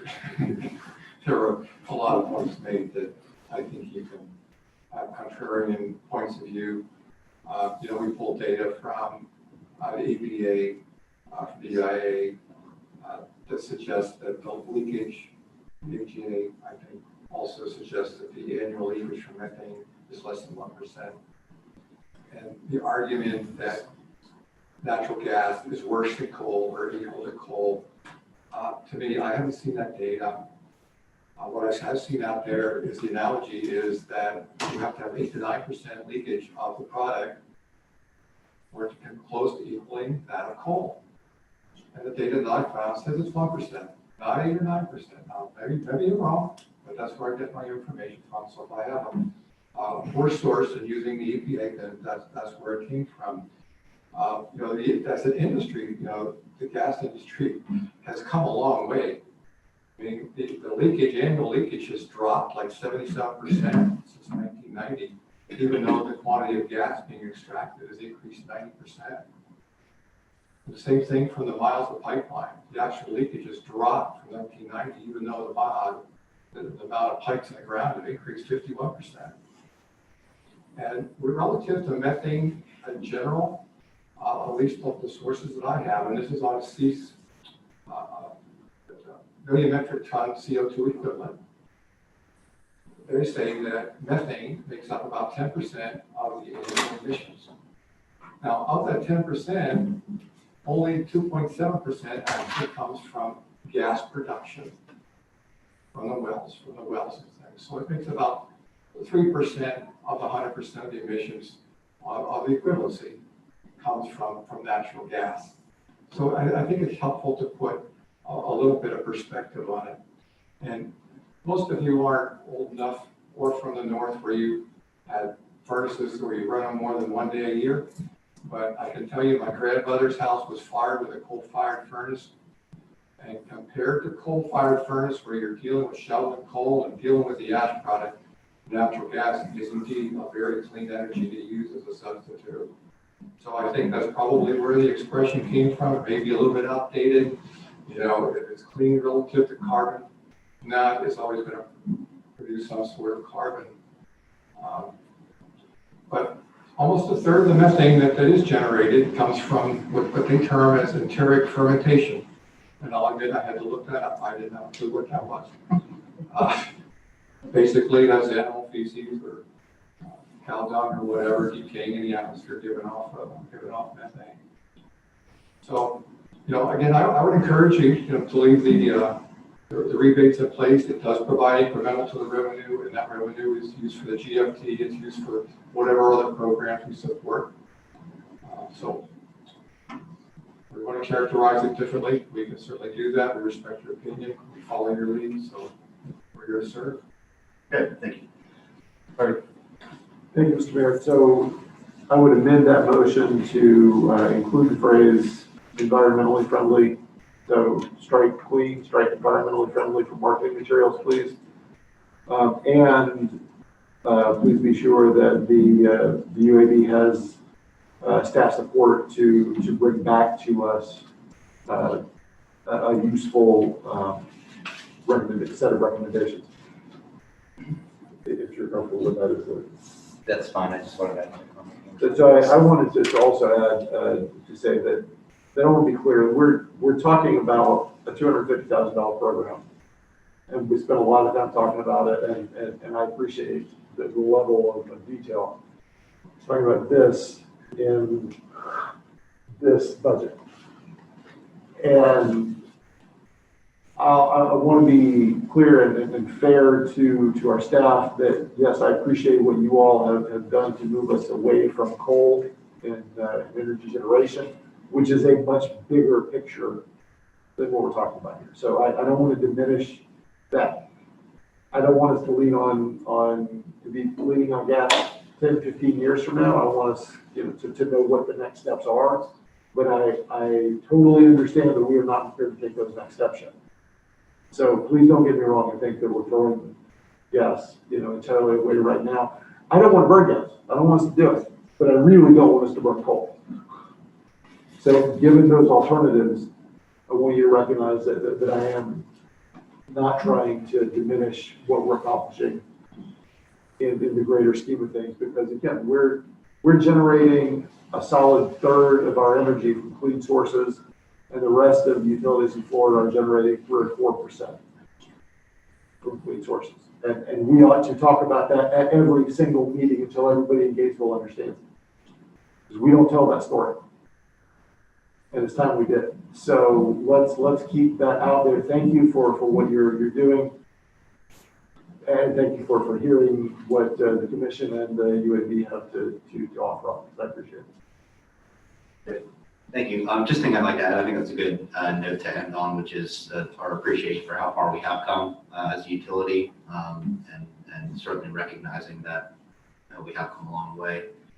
Secondly, just the intent of the motion for that language is not just for this rebate program. I think it obviously includes that rebate program, but, we're doing the step down, and I just don't, I think for us, use the phrase, it may be an outdated term. That might be the most appropriate way to say it, because certainly compared to coal furnace and all of that, it is, not a comparison. But the intent of the motion is for us to no longer use that terminology for anything that is clearly burning fossil fuels across the utility. So it's not just for this rebate program. I just want to be explicit about that when we vote. Okay, we'll invite any members of the public that wish to speak to this item or motion to come up where Mr. Brown is there. Anybody in chambers? Where Mr. Brown is there. Microphone. And while Mr. Brody Gomez is coming up, anybody watching on Zoom that wants to call in to offer comment, the number is 301-715-8592. You just dial *9 to raise your hand, and then our clerk will recognize you. Mr. Brody Gomez. Thank you, Mr. Mayor. Armando Randy Gomez. There was a lot thrown there.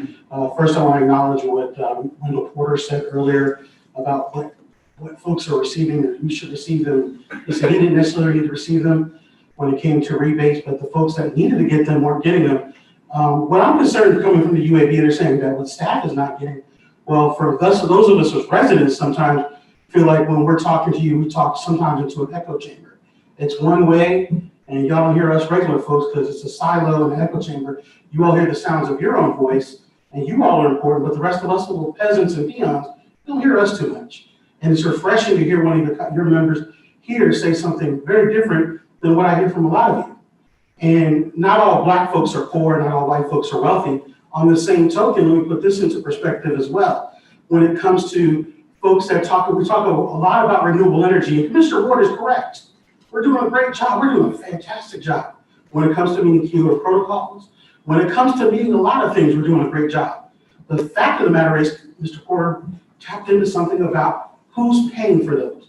The folks that can't take advantage of the nice little programs, for those of you on the west side of town that got the nice little solar panels on the roof, the folks on my side of town get to pay for it and make you all feel good about yourselves. When it comes to your recycling programs, just like the EO Opportunity Office will talk about, which now is called diversity and inclusion, we're helping make folks feel good about recycling and being green.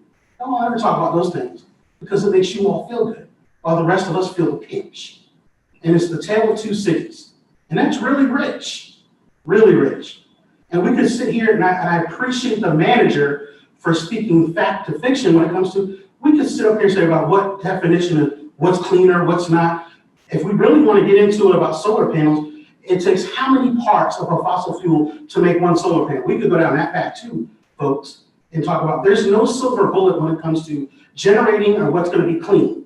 We know obviously coal is not clean, but there's the science behind it. Not anybody here is going to sit here and say that natural gas is not a cleaner burning fossil fuel than coal, because you would be fundamentally just being dishonest. And I don't think anyone here is intellectually bankrupt and is rude to sit here and say it's not. We know better. Because it does take fossil fuels, oil, to produce solar panels. Facts. And it's 4 parts of a fossil fuel to produce 1 solar panel. So if that's renewable, folks, help me understand what we're talking about. Somebody I know likes to say, make that make sense. Thank you. And then the other thing that the general manager is very responsible on is our fuel diversification on this utility is what's keeping us very well when it comes to the credit rating agencies and to the folks in this room that like to use the general fund transfer. So the general manager is again correct. So I don't know if we're having a turf battle here or what's going on, but at the end of the day, we're all in this together. And it should be a conversation about we and not me or an echo chamber. And I hope we're being more socially responsible than that. That's your time. That was 3 minutes? That was 3 minutes. Yeah, I got my. Okay, thank you, Mr. Mayor. Thank you. Anybody else in the chamber wish to make any comments? Okay, Marie, anybody? It looks like we do have several people who may be waiting to make a comment in Zoom. Caller ending in number 9662. If you'd like to make a comment, you can go ahead.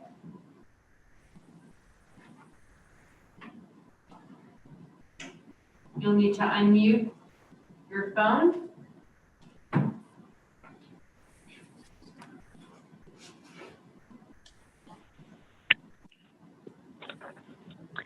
Good evening, Mr. Mayor and Commissioners. This is Roberta Gassmeyer. First, I'd like to thank the UAB for continuing to bring up this subject. We know that in order to have any chance of avoiding the worst effects of climate change, we have to turn off the fossil fuel spigot, and we have to start doing it right away. And that means no more investment in fossil fuel infrastructure, whether that infrastructure is a new gas-burning power plant or a new gas-burning stove.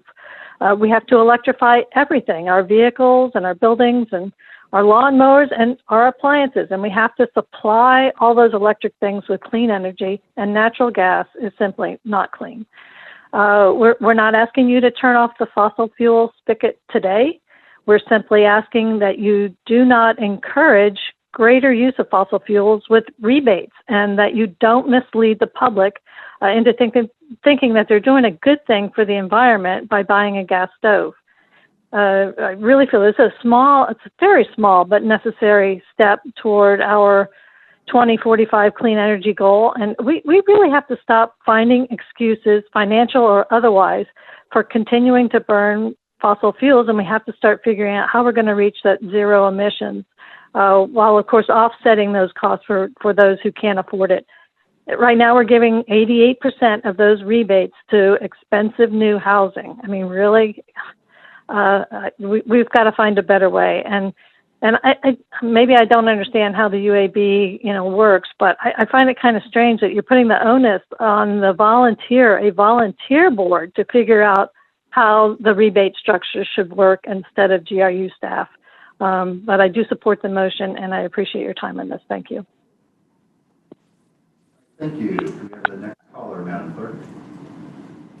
The next caller with number ending in 0208, you may go ahead and give your comment.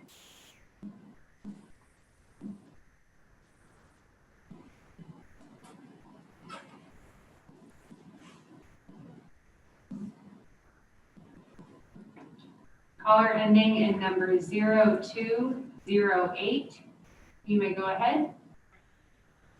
Okay, this is Jeffrey Shapiro. Can you hear me now? Yes, sir, go ahead. Okay, thank you. I want to reinforce what Roberta Gassmeyer had to say, and that I firmly support the insertion of solar into our repertoire. There are a number of things that I think are facetious about GRU's presentation of natural gas as clean and safe. That's not really the case. The leakage, the 1% leakage that they cite as being a small leakage is actually quite large. Even a 1% leakage, considering the leakage of the methane in natural gas, which is 80–90% of the natural gas. That methane leaking causes 70 times the impact of CO2 emissions. So you could burn the gas and it gives you, quite a bit of CO2, but it's not such a big deal. It's much better than coal, as a matter of fact, in that respect. But when you take into account the amount of methane that's leaking locally even, there was a recent article in Science that talked about the last year or so of surveys by satellites that now can detect methane in the atmosphere. They found that over cities, the near-Earth atmosphere contained a whole lot more methane than had been understood to be there before. We're learning, and I think that GRU needs to learn also. I don't think they are learning a whole lot new. This huge emission from metropolitan areas, it's quite considerable, really does a whole lot more damage than just emitting CO2 by burning the gas. And I think that a lot of these problems, emission from fracking sites, emission especially from wells that have been uncapped but abandoned, these are having impacts on the overall environment, and this is coming back to us in our communities. Here's one way. In South Florida, the seas are rising. Buildings are falling down partly because of the intrusion of salt water. The effect is going to be on communities in South Florida who are going to be moving north toward us. They already are. I've had several friends who have moved up here in the past few years, and they cite climate change. Now, the climate change that's occurring will produce a whole lot more stress on communities that cannot afford to pay for things like better air conditioning, like more insulation in their homes, and upgrading the weatherization in general, renters especially. The problem is very inequitable, and it'll become much worse as things go on. You're going to have migration that will produce higher housing prices and will pinch. So we thank you for calling in. Madam Clerk, can we have our next customer? Next speaker, please. Certainly. The next caller who would like to share public comment, number ending in 7455. You may go ahead.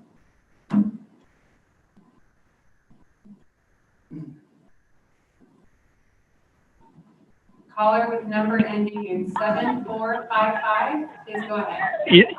Yes, can you hear me? Yes. Hello? Okay.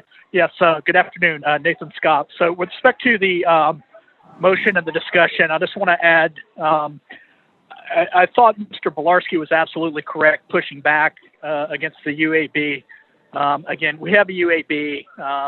They don't add a lot of value to the equation. They consume a lot of time and ratepayer money with their endless policy discussion. So I think it would be much more appropriate to disband the UAB and just move forward and put the onus on the city commission to either make more appropriate locations or decisions or continue their mismanagement of GRU.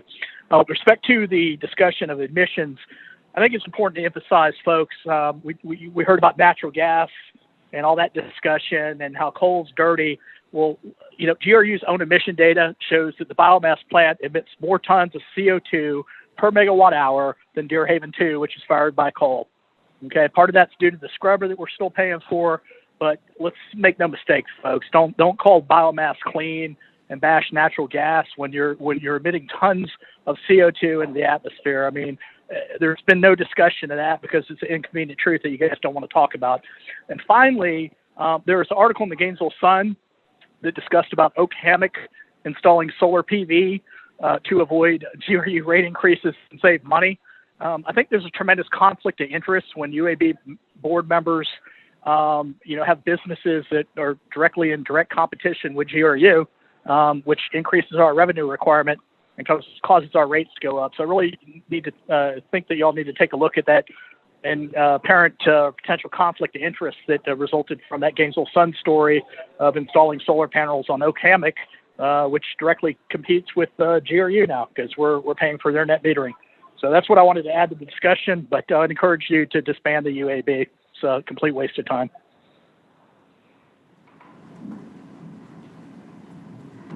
Next caller, please. I don't see any other callers waiting. Okay, thank you.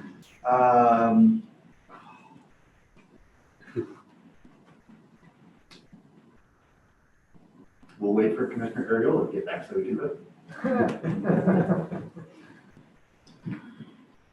Mr. Mayor, while we're waiting, if I might ask for some clarification, for some direction.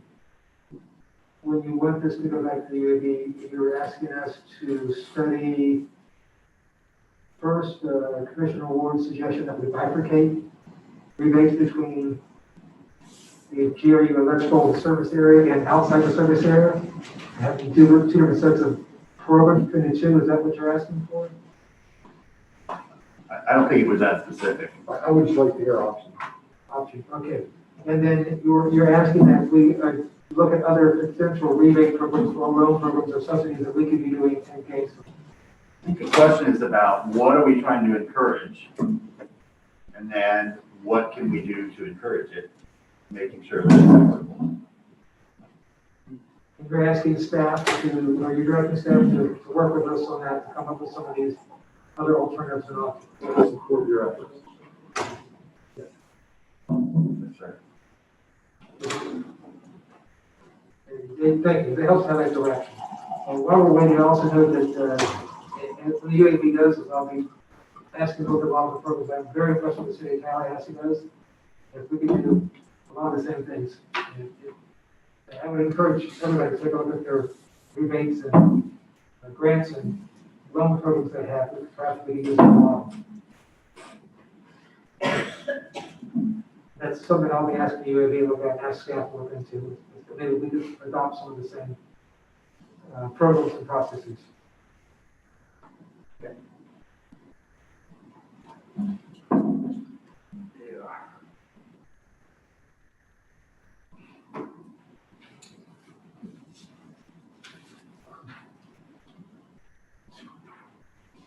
Are we gonna look for them?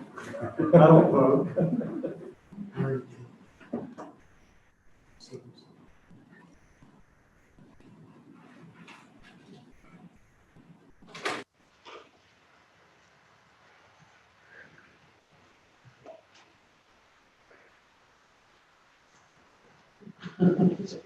Okay, all in favor of the motion, say aye. Aye. All opposed? Motion passes unanimously with Jonathan Sacco and Nate Santos absent. We have 7. Y'all, real quick, before we get to our next item, it was brought to my attention that Chief Jones will be unavailable on the day that we're having our public safety meeting. He's actually going to be at the FBI doing some training with the FBI on gun violence, which I personally don't want to have that meeting without the chief there. I think it's critical that he's there. So without objection, I'll cancel that meeting and just ask the clerk to work with the chief's schedule and get it scheduled as quickly as possible after that. Okay. Okay. So I'll take care of that. Madam Clerk. Okay. Our next item is the public engagement strategy for public input on the UAB's energy policy plan. I had a good conversation with Chair Wheeler on some other ways, some enhanced ways that we can work with our neighbors and really meet them where they are, get out into the community to share the policy plan. And we've got, an incredible public engagement specialist in Dr. Wolf, some good lessons learned as we've developed the public engagement plan over the last year. And so, I don't know that this needs to be a really complicated discussion. I think the desire was sort of outside a survey on the website or something that's sort of monochromatic like that, working to develop an engagement plan so we can share with people. I think Harvey said earlier that we do a lot that a lot of people don't know about. And so it's more about getting out there and sharing with people, hey, this is what we're working on. These are our goals, as a utility, as a city, and then, sort of bring back any feedback that we get from those sessions to the UAB and the commission to help us, continue to craft our direction moving forward. I think that's the hope. There's no reason we can't do that. And it's just a matter of putting a plan together and getting out there and scheduling something. Chair, anything to add with that? Thank you, Mr. Mayor. And if I could, I was hoping to move forward with this action. Been languishing for a while. And Commissioner Lewis has expressed an interest in organizing some public meetings. I was hoping that we could move ahead and do that this summer, but now that we have the variant out, we're masking again, and I'm wondering if we couldn't ask the commission to direct us, the UAB and staff, to start scheduling meetings a little bit later, once we know some of this is passed, maybe October. And then we can work with both staff and Commissioner Lewis. And I've asked our attorney to come up with some ways that we could, as UAB members, participate in those public hearings. So if y'all could tell us if you would like us to go forth and do public meetings, perhaps starting in October, and direct us to do so, that would be useful, unless any other UAB members have anything else to say on that? That's fine. I think with us, we love that. In fact, I think we'd like to, just get them on our calendars, and if we can participate, we'd like to. It doesn't need necessarily be all of us. Go to the ones that we have, availability for. And I think we know so much more now about the virus and how it spread and what is safe behavior and what is not. I think there are multiple ways that we can do this safely. It's going to be a while to get them scheduled anyway, but I think we can do it safely. We can find outdoor space. I'd like to get going with them, and we'll just say, hey, if you can show up, please wear a mask. Please, we can make that as part of the outreach that we're going to have some expectations. All the better. That's, yes, to me, getting sooner the better. And I would ask particularly get Commissioner Lewis, Board Member Lewis involved in, she's our specialist, so I'll be following her lead, Carl. In so many areas. I don't know about specialists, but my only desire was that we didn't rely on the online survey. So Yeah. moving the engagement piece to October doesn't matter, as long as before we adopt this policy, we hear from a large, and then also, I wanted to make sure that when we do these meetings, and I would definitely work with Ann, and have done before several times, but I want to make sure that we're collecting the data. We asked a lot of questions about who was interviewed, and they didn't include that part as a part of the survey. And I think that information is important when we're talking about who's inputting on this policy, because I want to hear from folks. I hear a lot of, like Armando said, I hear a lot of our voices, but it makes it no good if it's not a policy that's inclusive, or at least one that they understand. And it's not just a moving document, and that's the thing, that was my biggest goal, is us to do more due diligence. And not, we make a lot of decisions in this room that affect people in our community, and 9 times out of 10, it's our customer service rep or the lineman that's going to their house that have to take the brunt of that. And I understand that some of these discussions are going to be geared, some of this engagement is going to steer towards some of these utility bills and other issues. We have to be prepared for that. That's that tough part, but this is us not throwing rocks and hiding our hand, and instead, I find out that there's also a lot of misinformation in our community, and they need to hear from us. And that was my only goal. So yes, October, yes, engagement with Ann, and I'll definitely be instrumental in it, just as long as it gets done before we finalize it. Yeah, absolutely. We'll work with Yvette Carter too. She'll be incredibly valuable with this. And so I'll just, if this is all right with folks, I'll meet with the clerk to try to get some things scheduled, and we'll get Yvette and Dr. Wolf and a few other people to figure out what it will look like, and then we'll just get it scheduled. Yeah. Mr. Mayor, I'd like to also add that if we could pull in the Office of Equity and Inclusion in this as well, I think that would be much needed. And thank you, Commissioner, board member, heard you referred to in all of those ways. Just seeing me before mentioning the fact that relying on something other than just the electronic survey is going to be imperative. That was one of the things that concerned me greatly when I looked at this. We've got to make sure that we're meeting people where they are, and a lot of people do not utilize a lot of these electronic ways of providing information. So I'm very excited that we're going to include all of the people that we just mentioned, as well as some other folks, to make sure we broaden the pool of people who will be reached by it. Okay, you might want to throw a motion on the floor to help set up this process. I think just a motion would be to have me work with staff. I can include you, Carla, if you want to be part of those conversations, to develop a public engagement process. So, okay, we'll invite members of the public up. Want to speak on the motion? Good. Madam Clerk? Nobody? Okay, then we'll move back to the vote. All in favor, say aye. Aye. All opposed? Motion passes unanimously with Johnson, Stocko, and Hayes Sanchez absent.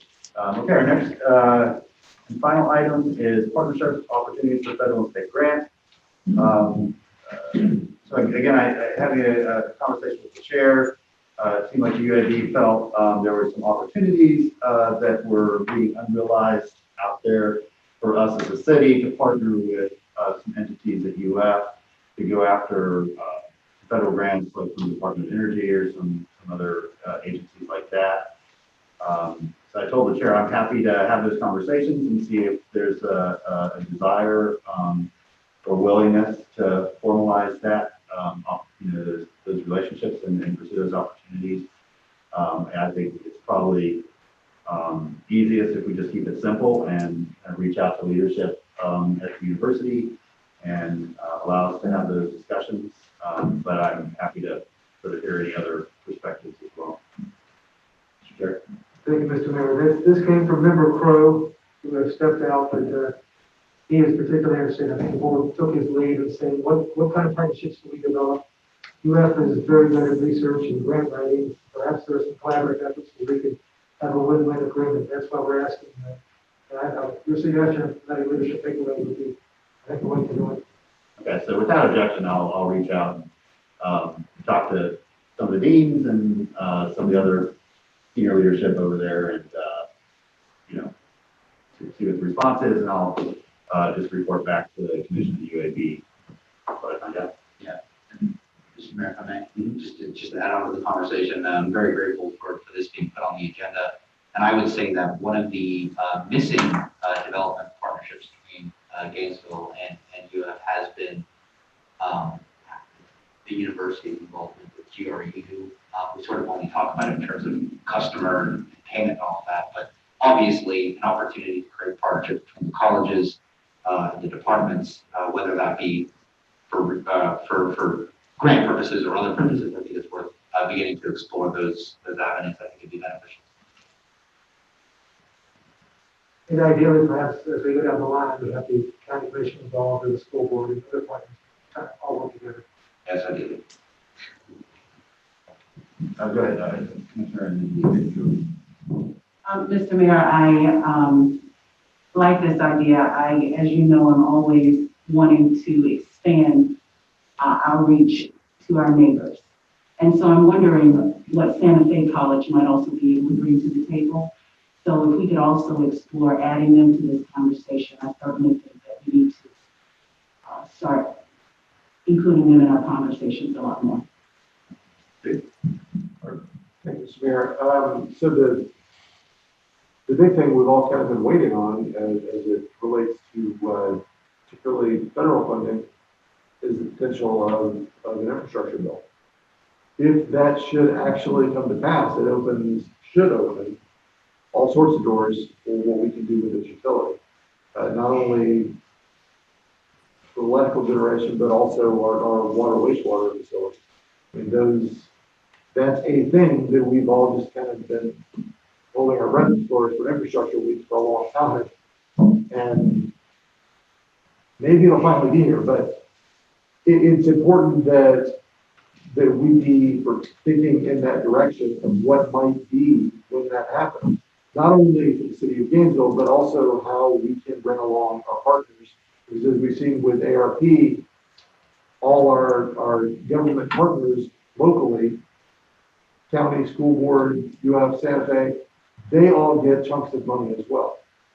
And that's entirely possible with the infrastructure, potential infrastructure bill as well. We need to be prepared to work with them for utility infrastructure if that should happen. I don't want to miss that opportunity. And I think it's more likely than not now. What will look like, how big will it be? That I don't know. But I think something's going to happen. So that's the big opportunity. Everything else is small potatoes if that ends up opening for us. Thank you. And I'll follow up with Member Crow as well. Just it seems to me like he has some specific grants or sort of pathways, which is why he brought it up in the first place. So I'll make sure that we're not missing anything he already seems to know is available. Thank you, Mr. Mayor. Appreciate it. Yep, no problem. All right, we're on on to general public comment. Mr. Valesky has his hand raised. Oh, I'm sorry, go ahead, Ed. Yeah, I just wanted to interject one point so that the general public does not come away with this with the wrong impression. We've partnered with UF College of Engineering on water, wastewater, as well as power generation and electric distribution. Over the years, we have at any one time probably 7 to 10 UF interns that work with us. We also engage in them with grant writing, mostly at the water, wastewater level at this point. So this is not a practice that is new. It's more focused toward some of this infrastructure bill that's being discussed right now that, quite frankly, we also have another entity under engagement that is looking at those points of connectivity, not only with UF, but other entities across the state of Florida. So although I welcome it, this is not something that GRU hasn't done. Yeah, thanks, Ed. I think that's understood. I think Mr. Crow might have some specific opportunities that he wants us to look at or consider that maybe we haven't before. So we'll just do a little discovery and we'll see what is possible out there that we're maybe not taking advantage of now. Okay, Mr. Kenny Gomez wanted to comment on this issue, so we'll invite him up. And Madam Clerk, is there anybody on the line? I don't see any. Okay, thank you.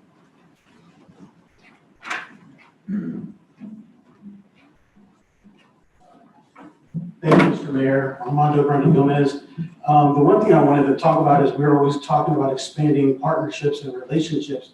And it seems to only be the traditional relationships, whether it be UF, the town and gown relationships, but we're seemingly folks that we don't essentially want to add to the table. And we always talk about our neighbors or our friends, but you never hear you all talking in the sense of who is that defined as many of the community organizations.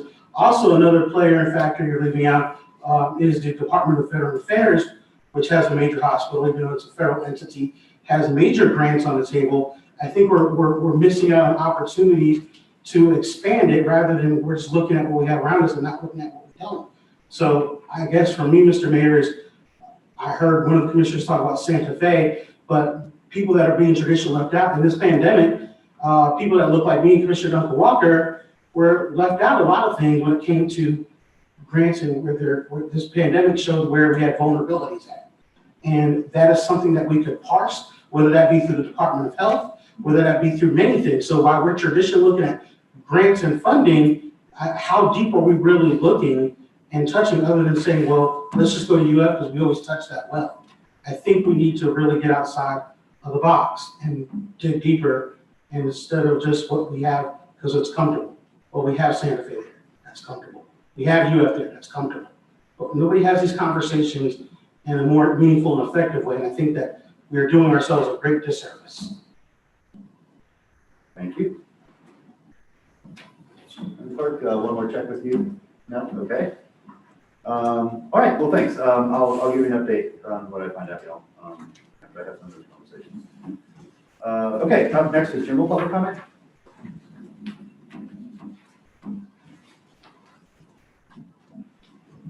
Mr. Mayor, Armando Brenda Gomez. I wanted to bring to the attention, I know there was a big thing last month where we had some of our friends and neighbors that do not live in the city, that live out in the city of Archer. It's been a very contentious back and forth. And some people seem to be more amenable than others. Some people have been deathly silent. And I think what is interesting is the kind of conversation that we're having with, once again, equity and how we look at equity. Equity and equality are not the same thing. This city likes to talk about equity and equality in a way that it's blue in the face, but then its actions are another thing. And I believe what people do and not what they say. And it seems like when we're talking about renewable energy, we're doing it and we're wanting to put it on a precipice on the backs of people that are telling you they're not comfortable or we're not having conversations. And some entities saying, but we talk to them. And then when we look at the facts and evidence, the evidence doesn't support that. And it's very disconcerting when we have some of our elected officials that are, some of our elected officials that are definitely silent, whether that be on any boards or any of the commissions. And I think we need to do a better job in this climate when we talk about equality. If your actions are not matching up with your rhetoric, you need to do a check, because it looks like our friends and neighbors in Archer are checking you right now, and still we're silent. And then that's exactly what I'm talking about when we say we have the echo chamber. Well, it's all about renewable energy. We don't care about it. We're going to put it there because we know it's best for you. We have to social engineer you. I know it's better for you. This isn't Nazi Germany, folks. And I would expect that from QAnon, Republicans who like to hear the sound of their voice. But when I hear progressives starting to act like that, or liberals starting to act like that, it's disconcerting. And I think that that's not okay. And I think rather than becoming the echo chamber of just renewable energy, check yourselves, because environmental bigotry and racism is existing. And are you a part of the solution, or are you the problem? Okay, thank you. Anybody else in the chamber for general public comment? Madam Clerk, anybody on the line for general? No? Okay. We'll move on to member comment. Any member comment? All good? Mr. Chair, over to you. Member Folks, do you have a comment? Sure. So I had two things. One, I wanted to just express some support for, I know the folks received a weatherization background document written by Dr. Marian Schmink regarding potential expenditures of the American Rescue Plan funds. And I really appreciated what Commissioner Ward had to say earlier about that piece of the conversation. I think that we have, potentially a once in a generation opportunity here to help lower utility bills and shield residents from fluctuating energy costs, improve comfort and livability of people's homes, increase property values and neighborhood stability, support workforce development and increase jobs in the energy efficiency sector, reduce health problems due to poor housing conditions, reduce our carbon footprint as a community, and help forestall additional carbon-based electricity generation. I think these are all things that all of us support, and I truly believe that significant investments in energy efficiency can get us there a good part of the way on all those topics that I mentioned. So I really am excited about that aspect of the conversation and hope that you all will act vigorously on that front. And then lastly, I just wanted to follow up on the public comment that was just made about the solar project and sort of the future of that. At least in my experience at the UAB, we haven't had a conversation about the siting of that project since I've been here, because when it's been brought up, it's basically, informed us by the general manager that, well, the siting is the responsibility of the other party that we have the contract with, and we're not going to be involved in that at all. And so now that the initial site has been closed down, I'm just interested to hear from City Commission, GRU staff, where kind of that discussion is headed, because I do think that that's a really important, interesting conversation that I'd like for us to be involved in if possible. Thank you. Yeah, Mr. Bolarski, you were going to meet with representatives from Regis this week. Is that correct? Yes. Okay. And I think what you represented the commission was that one of the things that you would ask to explore is alternative sites that might work for the project. Yes, there was a broad discussion. I think there's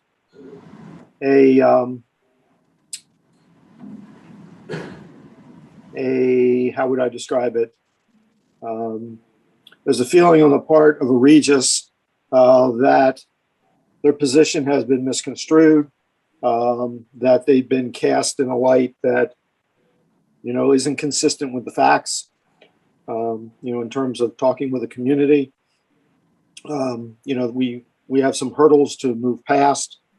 Some of the other sites that out there won't result, it looks like at first blush, in the same type of price that we were originally looking at. So this is going to require some further discussion with consultation from the city attorney's office to see what the next steps, might be. Because the last thing, quite frankly, they said was to get another site close to that same area, will encounter the same types of problems. And if they move to any other sites, it will still be outside GRU's territory. So where outside of GR territory will those sites be located? And that's a much different question with a lot of engineering support that has to be done by GRU to make sure that the connection is the same as what would have been provided from the southernmost site. So we're working on a presentation that we will bring back to the commission for next steps. That'll come to the UAB as well? Yes. Very good. Sure. And Yes. is there also included in your next steps how the community will be engaged in that process? Right now, trying to find out whether we can still have a relationship, to be quite honest with you. That's what I'm saying. So. And when you say have a relationship, with whom are we speaking? UAB, not UAB, the Regis. Oh, okay. Well, when I say community, I mean actually the residents in Archer, the places that we're talking about looking, the neighbors out in that area. Is there a plan in your next steps for how you will engage them? Well, quite frankly, I don't think it would be much different than the engagement that we had here. It's dependent on the contractor we would bring in. We're not providing the site location. We're resetting this. This is a reset for us. So we don't know another location right now that provides the same benefit. So as far as I know, you know, we're not going to go back into that same site and ask for a redo. So there's no community engagement to be had yet.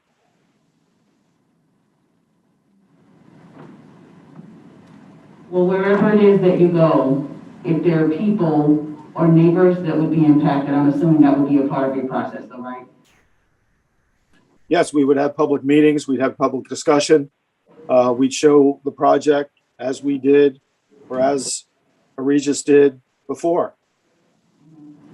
But for some reason, there was this really voracious conversation at the end point, and that's what I'm suggesting that we just avoid as we move forward, as best you can. Yes. I have other ideas on the reasons for the voraciousness of that commentary.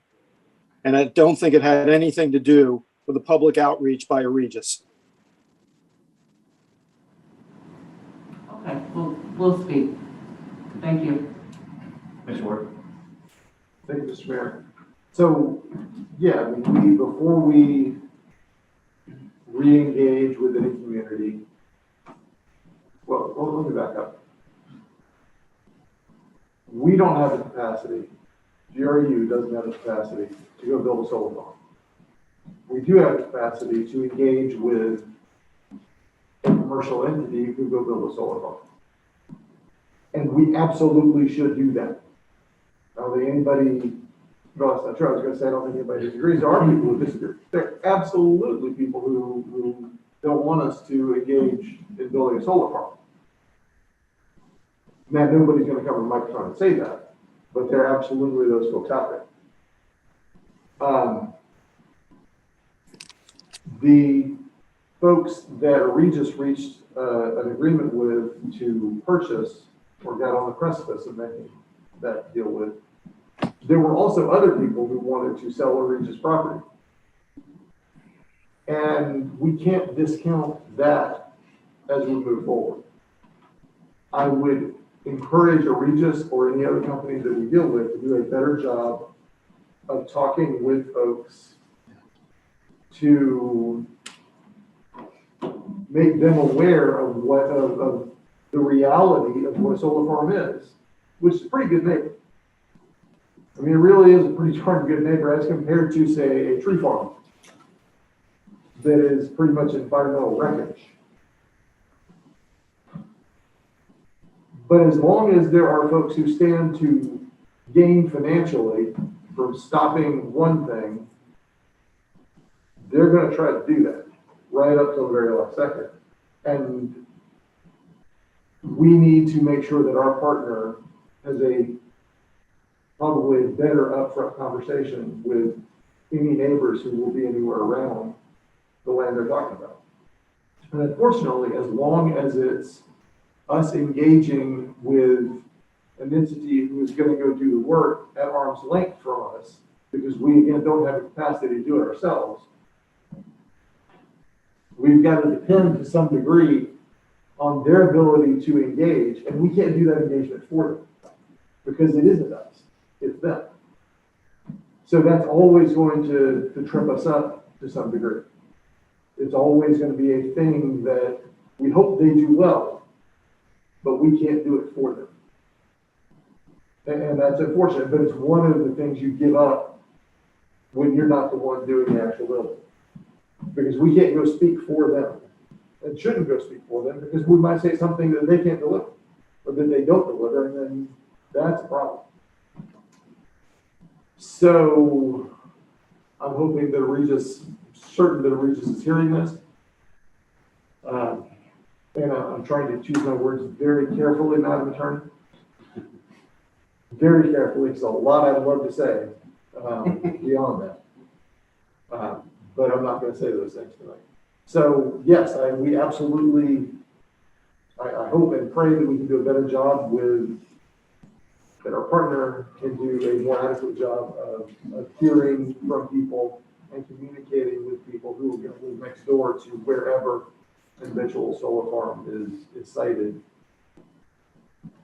that we are able to use the power from. Thank you, Mr. Mayor. All right.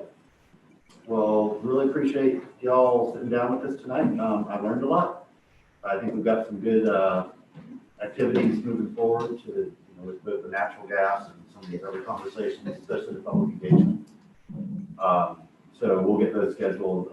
Colin and Dr. Kirk right after this meeting will get us together with UBEC Carter and some other folks. And we'll give you an update hopefully our next week on all that stuff.